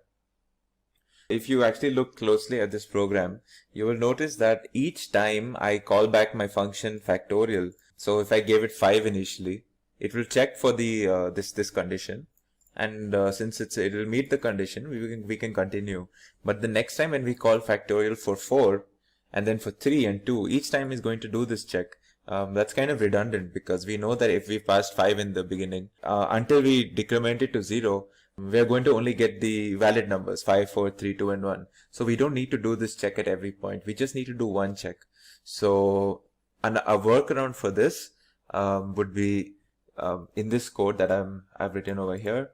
And in this, I've basically defined a factorial function called n, where I'll pass my integer initially.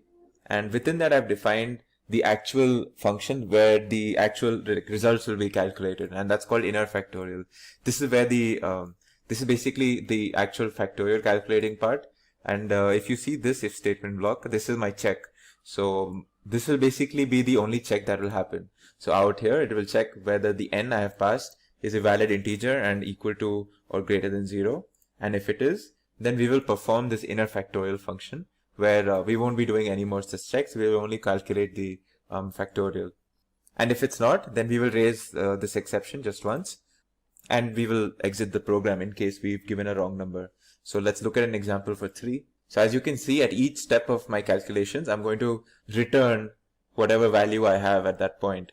So basically, if I give 3, you will notice that you will get 0, 1, 2 and 6 if you multiply it in the right way. So let's do this. As you can see, factorial 3. One second. So I have to execute this. Now if I execute this, you can see I first get, because initially it will check when I move into inner factorial, it will check if n is equal to 0. It will basically return whatever value I have at that point. So basically this is the order of calculations in a backward way. So you can see here it will first be 1, and then 1 times 2, and then 2 times 3, which is 6, which is what we get. So don't worry about the order in which we are returning these values. This is basically just a reverse way in which the program will fetch our values. So yeah, this was basically how we reduce the redundancy in the check part of our function. Now let's look at some examples where a function will be returning another function. So as we know, the output of a function is also a reference to an object, and therefore functions can return references to function objects. So out here, if you see, I've defined a function called f, which will take a parameter called x, and then within it I've defined a function called g, which will have a parameter called y. And this g will basically return y plus x plus 3, and the function f itself will return the function g. So if I pass 10 in function, so what this will do is it will create a function called g. I will create an instance of a function called g, and that object is going to be returned to us because we basically return g when we call function x, right? So if I execute this, you will see that when I say f10, it will give me some object location of a function called g. Now if I want to see the result of what I get for this function g, I have to pass something within g itself. So out here, what I'm going to do is I'm going to store this function object in a variable called nf1. Once I've done that, I can pass another parameter for this nf1 object. And since we know this nf1 is a variable name for the function g, so when I pass nf120, I'm basically passing this y parameter. So since now I have passed 10 for x and I have passed 20 for y, oops, 1 second, yeah. So what I will get returned is 20 plus 10 plus 3, which is 33. When I do nf1 and I pass 20 as the parameter here, as you can see, I get 33 over here. Now let's look at a function where we will implement polynomials of degree 2, and then we will actually extend that to polynomials of any degree.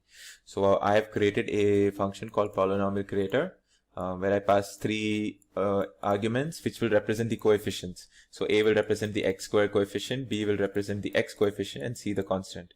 So I have defined within this, I've defined a polynomial function called x, where I will pass my value for the variable x, and I want to get returned the value for this polynomial. So as you can see here, initially the first function will return this object, and then for this object itself, I will have to pass another argument where I'll pass the value of x. So I'm going to create 2 instances of this polynomial function. In the first instance, my coefficients are, as you can see, 2, 3, and minus 1. In the second case, it'll be minus 1, 2, and 1. So once I execute this, oops, let me execute the function initially. Yeah, there you go. So if I execute p1, it will basically give me a object location of the polynomial function for p1, which is represented by this basically. So now what I'm going to do is I'm going to iterate through values between minus 2 and 2, not including 2, at steps of 1. So I'm going to iterate for minus 2, minus 1, 0, and 1. And I'm going to say, initially print me the values of x that I'm going to pass in this column, this first column. And then I'm going to say, okay, what are the results for the first polynomial object where the coefficients are 2, 3, and minus 1. And then in this column, give me the values of the polynomial with these coefficients, minus 1, 2, and 1. So when I execute this, as you can see, these are my results. Now, what if I wanted to do the same thing for arbitrary coefficients, as in a polynomial of nth degree? I'm not specifying the exact degree. So this I can do with this slightly more complicated program, which is actually very simple. So if you see this function, I've defined a polynomial creator function again, but in this case, I have passed variable number of arguments. So this asterisk basically means I can have any number of arguments here, and this will be an iterable with any n number of objects that can be iterated upon. So, and that will be called coefficients. So within that, again, I've defined polynomial x. Now what I've done is I've initialized some variable called res, which will basically be my result variable. And what I'm going to do is I'm going to for loop through this coefficients iterable. And what this basically does is, in a backward way, this is basically going to iterate through the array or the list or whatever we have of coefficients in a backward way. So if I pass 6, 7, 8, 9, it's going to give me 9, 8, 7, 6 in that order. And what this enumerate function will do is it will assign an index to each of the values and coefficients. So for example, I can just show you over here what this means. So if I created a array called say coefficients with some random values over here, right?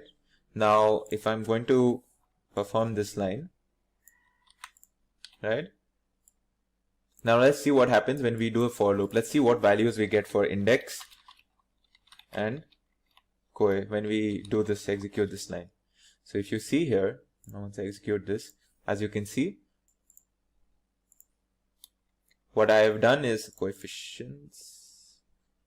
Oh, I made a spelling mistake. This is taking from a different variable. So let's fix this. So as you can see, I've entered 4 objects, 4 integers, 1, 23, 4, and 45.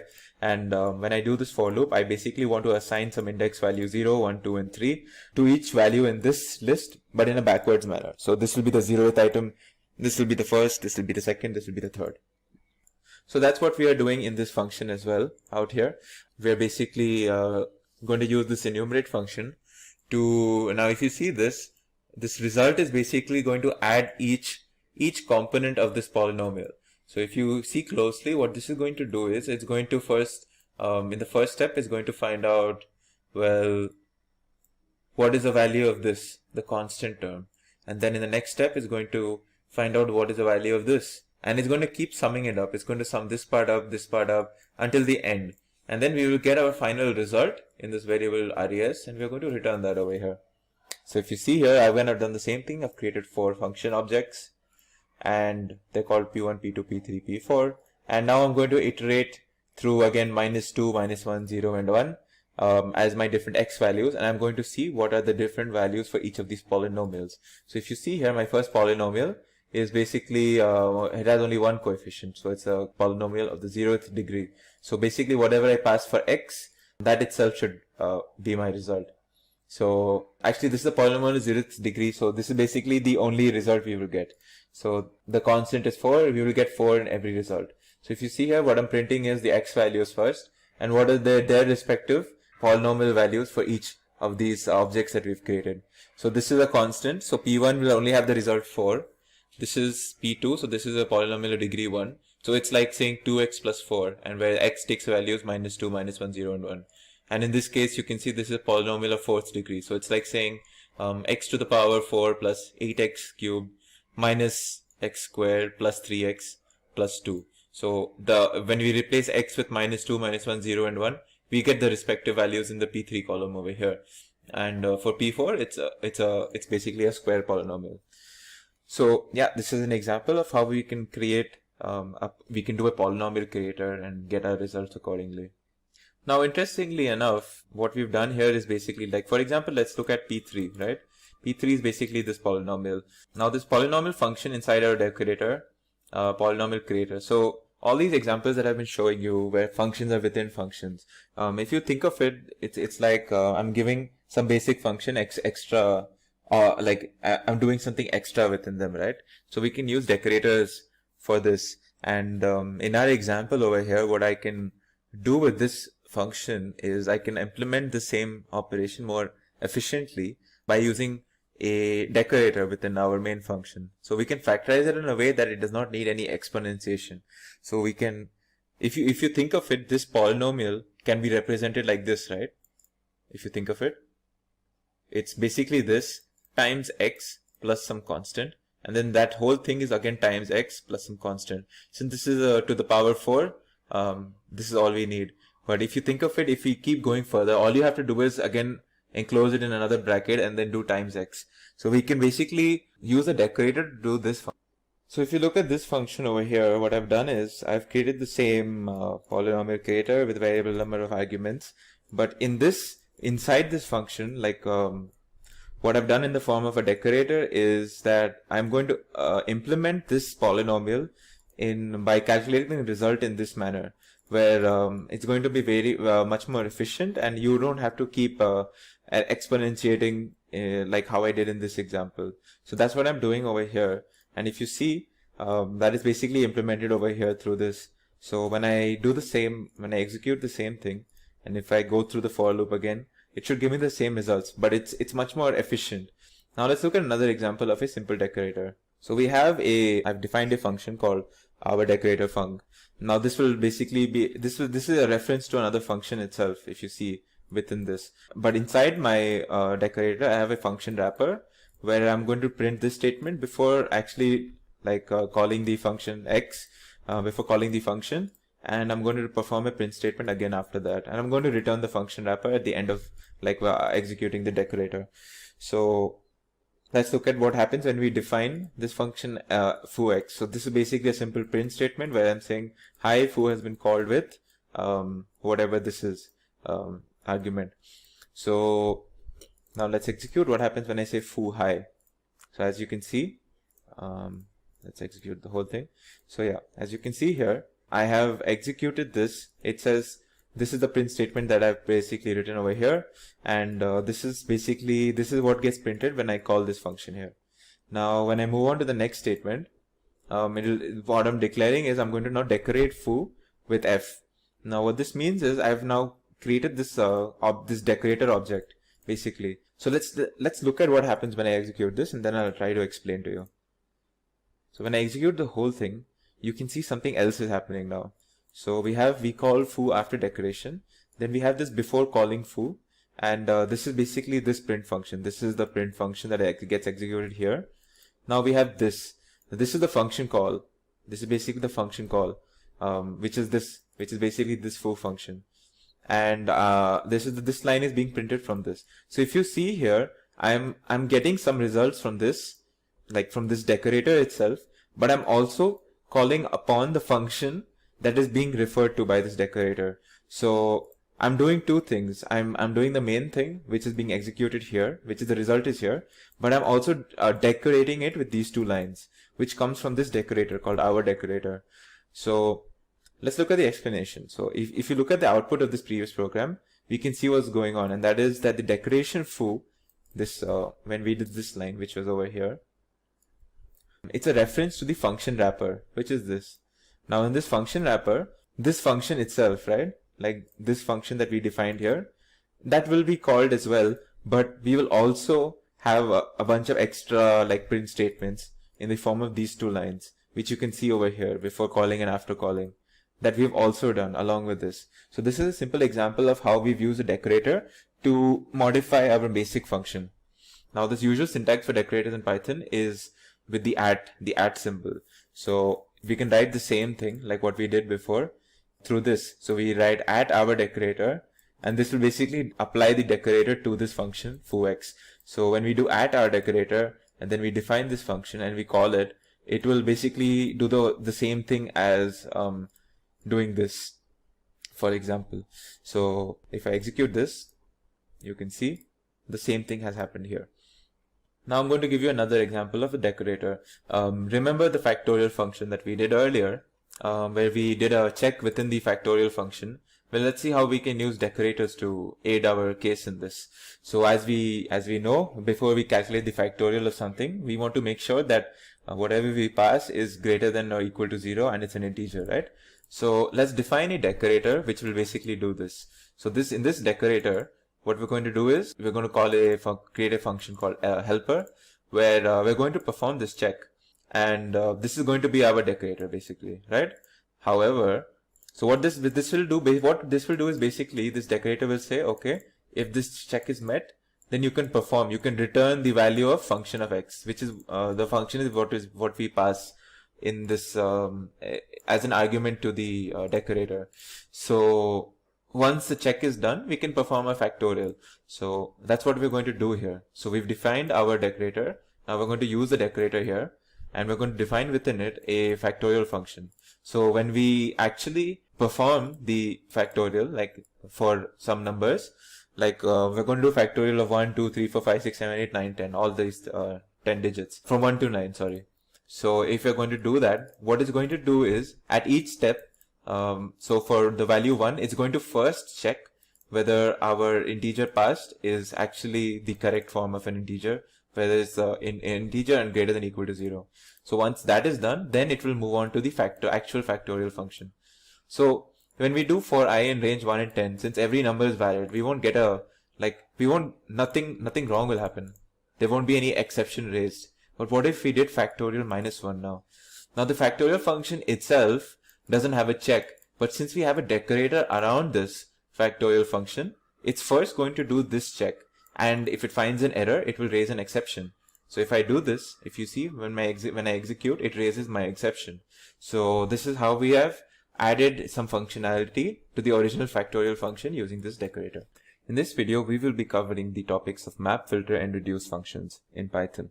Now, Python provides several functions that enable functional approach to programming. And since functional programming is all about expressions, some of these expression-oriented functions of Python are lambda functions, list comprehensions, map, filter, and reduce. Now, we've already covered the topic of lambda and list comprehensions. Now let's cover the topics of map, filter, and reduce. So to start off, let's look at the map function. The map function takes in two attributes, a function and a sequence. A function is basically some user-defined function or any function.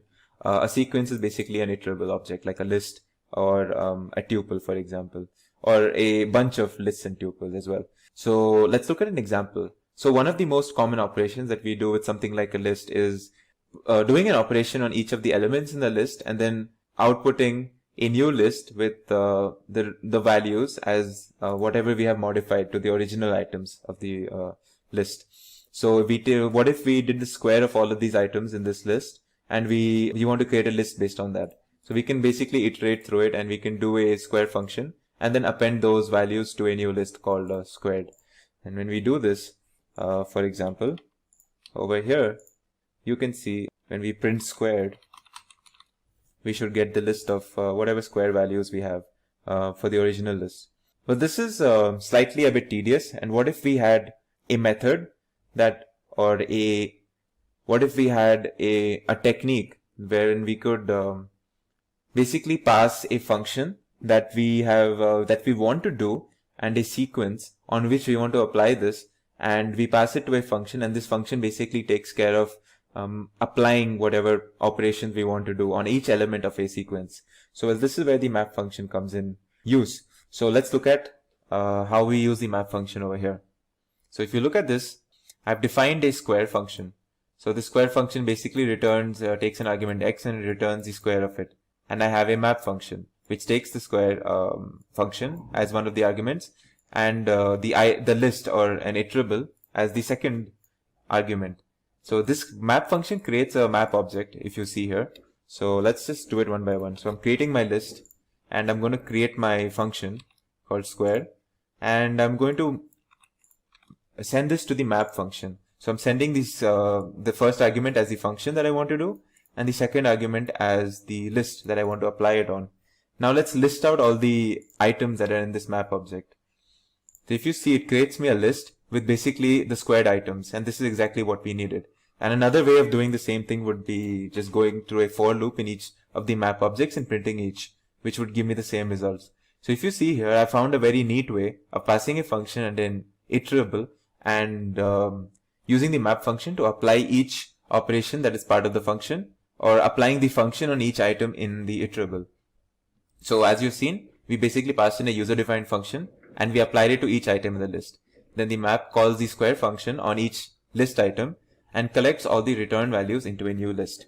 And because map expects a function to be passed in, it also happens to be one of the places where lambda functions are appearing a lot. So let's look at an example where we do the same operation using a lambda function. So if you see here, I have a lambda function where I'm passing it as the function argument, and what this lambda function takes is some variable x or some argument x. It does its square and it returns that x. And this x is basically going to come from each element that is present in this list called items. And when we list down these, you will see it basically does the same thing for us. It creates a list with squared items. Now we can also pass, instead of passing an iterable itself, we can actually pass a sequence of functions and use the lambda function to perform a sequence of functions on particular items. So let's look at a new example, a slightly different one. So we're going to use a numpy module for this. Don't worry, we're just using it to use the square root function that is present in the numpy module. We will be learning about numpy in a later section. So we're going to import this first. And now I'm going to define three functions called square, cube, and square root. So once I've defined these, basically they're returning the square, the cube root, the cube, and the square root of some integer x. And now I'm going to create a list of these functions that you've just seen. And we're going to use a for loop, and we're going to iterate through a range from 0 to 4. So, and we're going to pass this, and we're going to say that we want to apply some function. We want to apply some function x, and we want to return that using this lambda function. Now what values this x will take is based on whatever functions we've stored in this variable called funcs or funcs. And in funcs, we have a bunch of functions called square, cube, and square root that we have defined earlier. So what we're going to do is we're going to apply each of these functions to R, and R will take the values 0 to 4. And now let's see when we print this what values we get. So if you see here, we get a list of squares, cubes, and square roots for integers 0, 1, 2, 3, and 4. So this is another way of using the map function and lambda functions together to apply multiple different operations to a bunch of iterables. Now for our next example, what we're going to do is we're going to create a function that basically what it does is it creates the uppercase of some string that we pass to it, right? So that's what we've done here in this function called toUpperCase. So let's first define this function. Now we have a print function basically which is going to print each object in a particular, which is going to print each element of a particular object, and is going to at the end of it, and the end of printing, we're going to give a small space for printing a new line basically. So let's create this also, this print iterator object. Now what we're going to do is we're going to pass a string with the letters A, B, and C to this function, and we're going to map. We're going to apply the uppercase function to this string. Now if you remember, string is also an iterable where it's a sequence of one character strings. So this whole string is basically a sequence of one character string A, one character string B, and C. So we're going to, we can pass a string as an iterable to the map function because it will apply the operations on each of these characters. So let's see what happens when we do the uppercase function. We apply the uppercase function using the using mapping to this string A, B, and C. So if you see, it's created me a list with capital A, capital B, and capital C as we had expected because we have applied the list function to the map object. Now in the next step, what we're going to do is we're going to do a very similar thing. We're just going to, instead of simply mapping and creating a list out of it, we're going to store the map object in a variable called map iterator. We're going to print what type of object it is, and then we're going to print out each of the elements using the print iterator function that we defined here. So let's do this. Now if you see, the class, the type of object is of class map, and the objects elements inside the object are A, B, and C. Moving on, let's look at now an example where we're going to pass multiple arguments. So instead of one iterable, we're going to pass multiple iterables now, and we're going to apply some sort of an operation. So if you see here, what we have done is we've created two sequences. One is a list of some numbers, and another is a tuple of some numbers. So just to show you, let me first copy this here. Yeah. So if you see here, I have a list and a tuple, and I'm passing both of these, if you see, to this map function. And before that, I have defined a lambda function as the operation that I'm going to apply. And what this does is it takes two arguments, x and y, and it returns the product of both of these.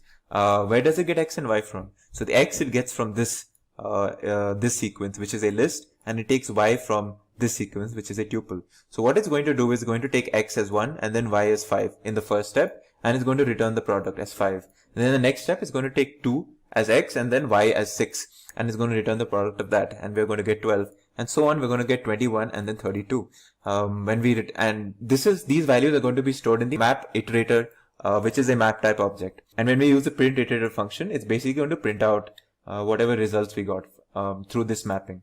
So let's execute this, and as you can see, this is the result we got: 5, 12, 21, and 32, which is what we wanted. So the next part, the next function that we're going to discuss is the filter function now. Now a filter function is basically, again, it takes two arguments, a function and a sequence, and a function basically tests if each element of a sequence is true or not. Now so this filter function will basically take two arguments. So one is the function, and this function is basically going to test if each element of a sequence is true or not, and it's going to take another argument called sequence, And this argument sequence is the list or the tuple or basically any sequence or iterable that needs to be filtered. And it can be, as I mentioned, it can be sets, lists, tuples, or containers of more iterators. And what this function will return is an iterator that is already filtered. So let's look at an example now. So we have this list R which we've generated, which is basically numbers from -5 to 4. So if I create this list here, you can see it will create a list of -5 to 4. Now, if I wanted to extract only the values that are lesser than 0, well, I can use a for loop and use a if condition to check this, right? So if I did this over here, you can see it returns me some list called result, which contains only the values lesser than 0, which is basically checked through this condition. What if there was a neat or a more convenient or a more organized approach to doing the same thing? Instead of creating a loop ourselves, what if we defined a function where we are going to do the test, or we're going to create the condition, and we're going to pass this to a particular function and then apply that particular operation on every object of some sequence? Well, just like mapping, we have a filter function to do this. And in this example, what we're going to use is the lambda function, which takes an argument x and it checks for some condition x lesser than 0. And where it's going to get the x from is some sequence R, which in our case is the numbers from -5 to 4. And the filter will basically create a filter object type, which contains only the objects from R that meet this condition, that is x is lesser than 0. And when we use the list operation on top of it, you will see it results in a list with the values that have met my condition. So for our second example, what we're going to do is we're going to create a list which contains a bunch of letters, and we're going to only extract the vowels from these bunch of letters. So let's look at what we have here. We have some letters D, A, T, J, K, O, P, L, and we only want the vowels from this. So we want to filter only the vowels. So we can use that using the filter function by first of all defining a function that returns true if a check is met that one of the letter matches one of these letters in this list called letters. And if it doesn't, it returns false. So this is our condition that we've created. Once we create this condition, this function that checks this, we can pass this function and the sequence into the filter function, and then we can list out whatever we get. So you can see our filtered list contains only A and O, which is basically the only vowels that are present in our original list. Finally, we have the reduce function. This reduce function is basically a functools. It's in the functools module of Python 3.0. And what the reduce function does is it applies a function of 2 arguments cumulatively to the elements of an iterable, and it starts with an initial argument, and it returns a single result. So let's first import this function. And once we've imported it, let's use it in this example that we have here. So in this example, what we're going to do is we have some list called numbers, right? What if we wanted to get the sum of each element in this list? Well, we can iterate over it and store it in some variable called total in each step, right? This is what we would typically do. And in this step, what you can see is the loop basically iterates over every variable in numbers and accumulates them in total. The final result is the sum of all the values, which is the value of 10 over here. In this example, the variable total is what we call an accumulator, and we can apply the reduce function to do the same task. So how do we do it? Let's first of all create a function called myAdd, where we're going to take 2 variables, 2 arguments, and we're going to return the sum of it. Okay, so let's define this function, and now we have a list called numbers, right, which contains 1, 2, 3, and 4. Now let's do reduce myAdd to numbers. Now when I use this function, what it will do is it will apply the function of myAdd. It will take basically each and every element in a sequence. So it will take 1 and 2, then add them together, and then it will create, basically what it will do is it will take 1 and 2, add them together, then we will have 3. So it will take 3 and then the next element, which is 3 again. So it will create the sum, which is 6, and then it will take 6 and then it will take the value 4 and it will give us the result 10. So this is how the reduce function would work. So this is how it will give us the result of 10. As you can see here, I've passed this function where I've defined that I want 2 arguments to be passed to a function, and then the return should be basically the sum. And then I've passed a whole list of like 4 numbers, and I've used the reduce function to basically do this process for 4 numbers in a step-by-step manner by taking 2 at a time subsequently. And my result, as you can see, is correct, as you can see here. So let's use the lambda function now to do the same task. So what I'm doing now is I'm going to define a lambda function, and that's the function I'm going to pass to this reduce. So when I pass this lambda function, which basically takes two arguments, x and y, and it's going to return the sum of that as x plus y. Now where it's going to get x and y from is in a very neat manner. So it will take first the first two elements, 1 and 2. It will then do the sum, and we get 3. Then it will take that same 3 and then take the next object, which is 3 again, and then give us 6. Then it will take 6 and then the next element, which is 4, and then give us 10. And then the reduce function will output the single result, which is 10 to us, as you can see here. So yeah, this was our video, a discussion on map, filter, and reduce functions in Python. I hope it's a valuable addition to what you already know about lambda and list comprehensions. In this video, what we will be covering is certain abstract data structure concepts, and we're going to implement these abstract data structures using basic Python techniques, and also we're going to get slight introduction into object-oriented programming to perform these or to create these abstract data structures. So you can consider this as an exercise or an activity in OOP plus some basic Python concepts. So let's talk about what stack is. Stack being the abstract data structure that we are talking about over here. So the name stack resembles a pile of objects, right? It can be a stack of papers, a tower of blocks, where adding and removing of an item occurs only at the top of the pile.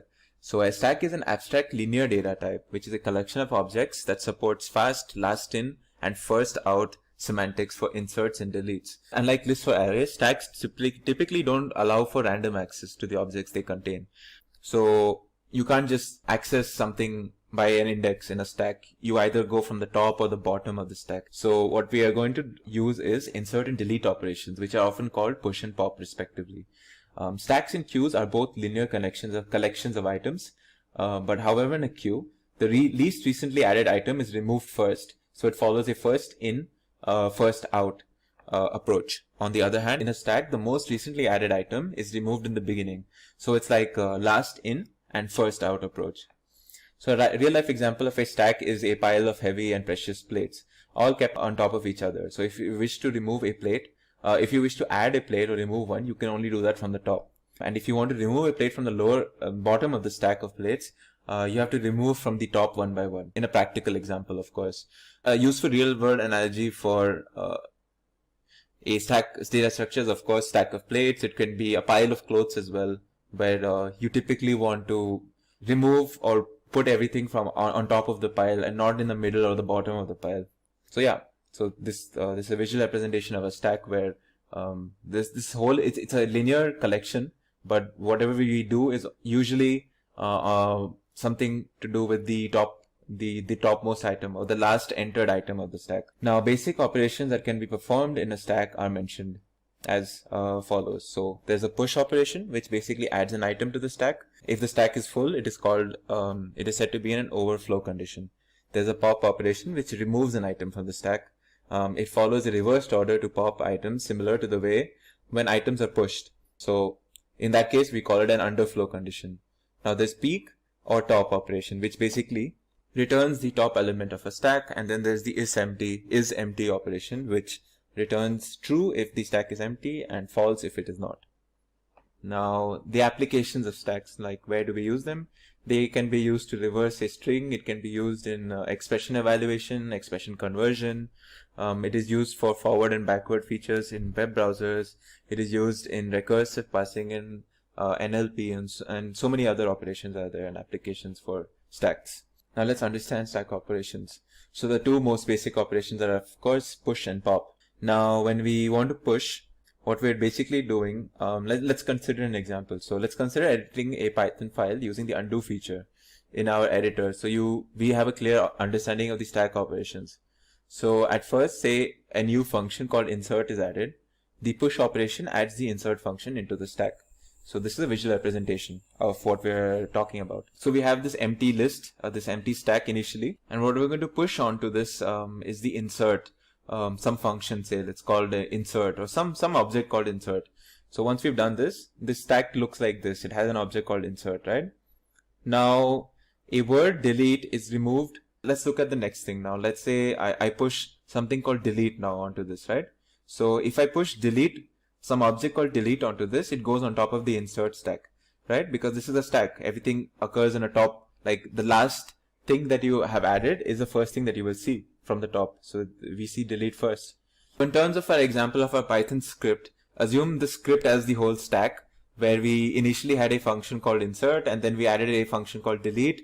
And now in the same script, we want some comments for each of these functions. So think of it as another object that we're going to add on top of all of this, right?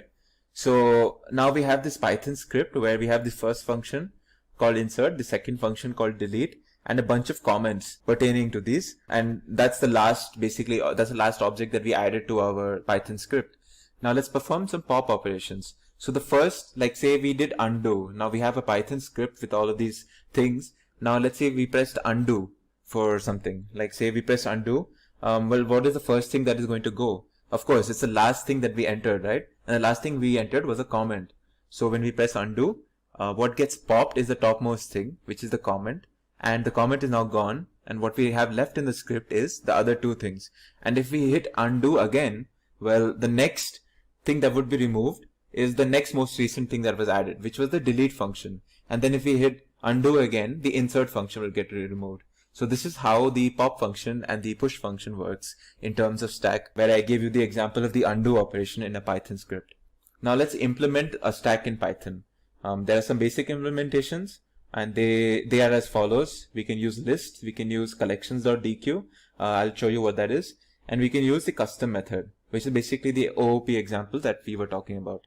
And there are numerous third-party packages which we may or may not look into. But for the sake of this particular video, we're going to be looking at these first three cases in particular. So let's look at the first option, which is a list built-in. Now the Python's list object type already has a decent stack data structure approach, as it supports push and pop operations by default. So let's create a list called S. Now what I'm going to do is I'm going to append this list with a bunch of strings. So first I'm going to append it with eat, sleep, and then code. So if you see here, if I print my list that I'm going to treat as a stack, these are my objects, right? Now if I had to pop from this list, your question would be, well, what is the first object that comes out of this list? Well, since we're going to treat this as a stack, and since pop is a stack operation, it will pop out, or it will remove the last most added, the most recent added object, which was the string code, right? So if I had to execute these, you will see when I do the first pop, the object that gets popped out is the last thing that was added, which is code. Now if I did pop again, it will remove sleep, because that was again the next most recent one. And finally, if I did pop again, it will remove eat. It's important to note, oops, 1 second. So if I do this, then if I did pop, and then, okay, so what happened here was basically the pop. Okay, so I'll tell you what. So let's look at an example where I'm going to be using this. So let's define my stack as some list S, and I'm going to append eat, sleep, and code to it. So the first object that gets appended is obviously eat, then sleep, and then code. So if I were to pop these objects, the first object that should come out is code, followed by sleep, followed by eat. So let's look at what happens when I actually try doing it. So let's print out what's in S. So if you see, this is basically my list S. Now my first pop should remove code, as you can see. My next pop should remove sleep, as you can see. Finally, it should remove eat. Now the question is, what if I did pop again? Well, an underflow error would occur. So if I did pop again, you see this error, and it says you cannot pop from an empty list, because I have popped every item, which were 3 items, and the fourth pop well, there's nothing else to remove from the list. So it gives me an error. Our next option for stack implementation is using the list, using the collections.deque. So this is a basic, it contains basically Python has a module called collections. It comprises of the deque class, which is a double-ended queue that supports inserting and removing elements from either ends of an object. So since deque support adding and removing from either side, they can serve both as queues and as stacks as well. So let's import this deque class, and I'm going to create an object called queue of class deque, and what I'm going to do is I'm going to do the same thing. I'm going to append eat, sleep, and code, as you can see here. Let's check what's in queue. Well, it's a deque object of it's an object of class deque with the objects eat, sleep, and code. So again, if I did the pop operations, it should remove code, sleep, and eat in that order, because that's the reverse order in which I have added them in, right? So let's look at it. Code gets pop first, then sleep, and then eat. And of course, if I try to pop even further, it should throw me an error because it's an empty DQ now. There's no objects left in it. Now the third object is using custom. It's using custom method, using classes and objects. So this is basically our example of how we're going to create a class and use basic concepts of object-oriented programming to create our stack. So let's start working on this. So the following stack implementation assumes that the end of the list will hold the top element of the stack. As the stack grows, basically as the push operations occur, new items will be added on top of the list. Pop operations will manipulate that same end. So let's create our stack. We are going to create a stack class called stack top n. It'll have an initializer which will basically initialize a list called items. Now once we've done that, we're going to so this is basically the str function. Don't worry about this. Let's look at these functions which we are concerned about in this particular example. So we have a after we defined our str function, which is basically what it's going to do is going to print the contents of the stack that we have when we invoke the print function for a particular class object. Now the custom functions, the custom methods that we have created are isEmpty, push, pop, peek, size, and display all items. They're very similar to the predefined push, pop, peek functions, etc. So what these will do is the first function isEmpty, as the name suggests, it's going to check whether the list called items is it empty or not. If it is, it will return true, otherwise it will return false based on this check. The push function, it's going to append an item, whatever we pass to the list items. The pop function, on the other hand, is going to do the pop operation, as we have already seen. The peek function, what it's going to do is, if you see here, it's going to give us the item in the lastmost index. So if a length of a list is 10, then its last index is 9, since Python is 0-based indexing, right? And if we want that last index, we can just do length of that particular list minus 1, and then we can use that as an index for our list. So this is basically what's happening here. We're going to check for the last item in the list called items. So yeah, penultimately we have another method called size. What this will do is basically return the length of our object of our list of items. Finally, we have the method called display all items, which is going to return the list itself. So let's initialize a stack. We call it S. As you can see here, let's execute this first. Now we initialize this. We call it S. Now we print S. What it does is, well, it doesn't do anything, because what the print function should do is it should return us the stack contents, which is nothing right now, because we haven't added anything to our list. So we check if it's empty, and we see it is true. It is actually empty. So let's start pushing items into this list. So the first one that we push into it will be a string called first, then we push second, and then we push third. So let's do this. Once we have done this, now if we print this object S, it should give us the stack objects or the stack contents, which is, if you see here, what I've done is I've actually pushed first, second, and third twice by mistake. So it basically contains a list of first, second, third, followed by first, second, third again. Again, this is not an issue. We can work with this as well. Now let's look at the most recent item inserted. So since I've entered first, second, third, followed by first, second, third again, so this list is basically a list containing these objects, right? Like first, second, third, followed by first, second, third. And if I were to peek, now what was the peek function? The peek function looks into the lastmost object. So the peek function should look at the object that I added most recently, which was the string called third. So if I print this, it should give me third, which it does over here. Now if I wanted to view the stack, it's simple. I can iterate through all of this and print each item.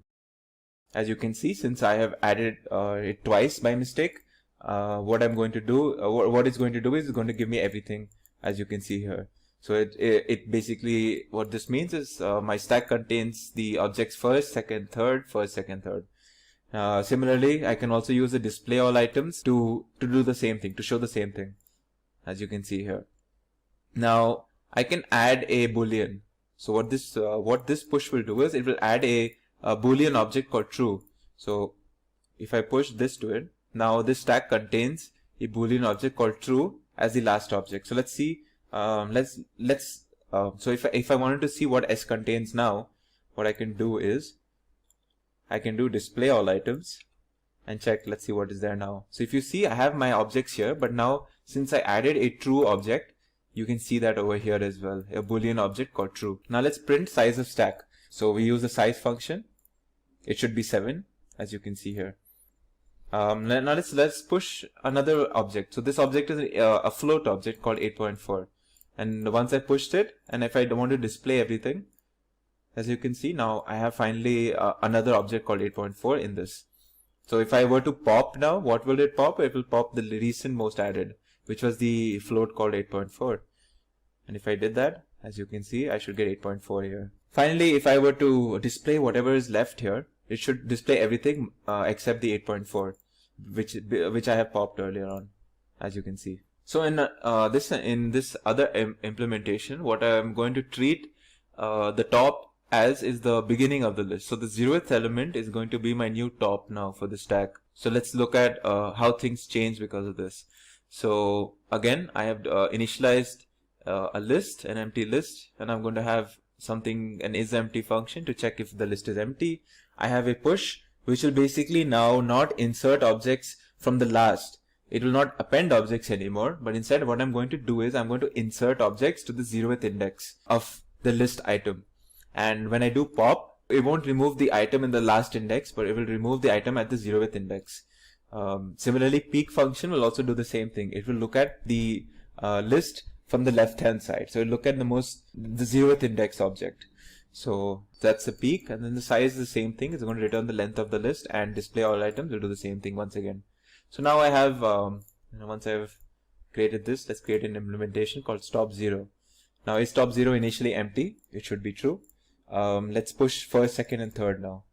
Once I push these, let's look at what was the most recent item that was inserted, which should be third, right? Let's view this stack. Like, how does it look? So if you see here, if I print them one by one, it prints third, second, and first. So even though I've added first, second, and third in this order, the items in which I retrieve it is third, second, and first. And that is because of how I define the stack, where the top of the stack is actually the 0th index. So if I did display all items, it should give me a list with third, second, and first in that order. So if I execute this, you can see this over here. So again, if I did just to see again, my peek will basically give me third. Now using these concepts that we have learned, let's perform an exercise. This exercise is going to be where we are going to write a function where we're going to reverse the characters in a string. So let's look at how we are going to implement this. So if you remember this class, stack top n, from this earlier case over here, we're going to use this class to create an instance of that class. So what we're going to do is we're going to call it myStack. And our input string that we're going to use is called Bangalore. We're going to reverse the characters of Bangalore. So what we're going to do is, first of all, we're going to push each string, each character of the string into the stack object using the push function. And then let's see what our object looks like. So as you can see, we have pushed each character of Bangalore into a list, and we've stored it right now for now. So let's initialize an empty list and an empty string. Now what we're going to do out here is basically the reversing operation. So as long as my initial list, which is called myStack, this object, as long as this object is not empty, what we're going to do is the pop operation. And we're going to keep adding, we're going to append each item that we get from the pop operation and add it to our empty string. So we're basically going to create a new string with letters that we pop from this particular list, which is basically what it's going to do is it's going to pop E, then R, and then O, and we're going to add it one by one in that order and create a new list, a new string out of it. So this is how we're going to do a reversing string operation. So once we execute this, and we're going to print what is the reverse string is. So if you see here, the reverse string in the form of a list is like this, and if the string form of the reverse string is, as you can see here, which is basically Bangalore reversed. As always, I thank you for watching this video. I hope you learned something about the stack, the abstract data structure in Python, and how we implemented it using basic Python lists, dequeues, and an object-oriented approach to the same. As always, like, subscribe, and share this video with your friends so we can reach out to new learners. I hope to see you in the next video, and thank you for watching. And with that, we have come to an end of this particular Python full course tutorial. If you have any queries regarding the topics covered in this video, then please feel free to leave them down in the comment section below.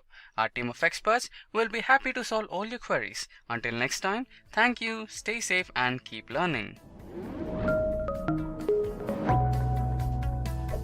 Hi there, if you like this video, subscribe to the Simplilearn YouTube channel and click here to watch similar videos. To nerd up and get certified, click here.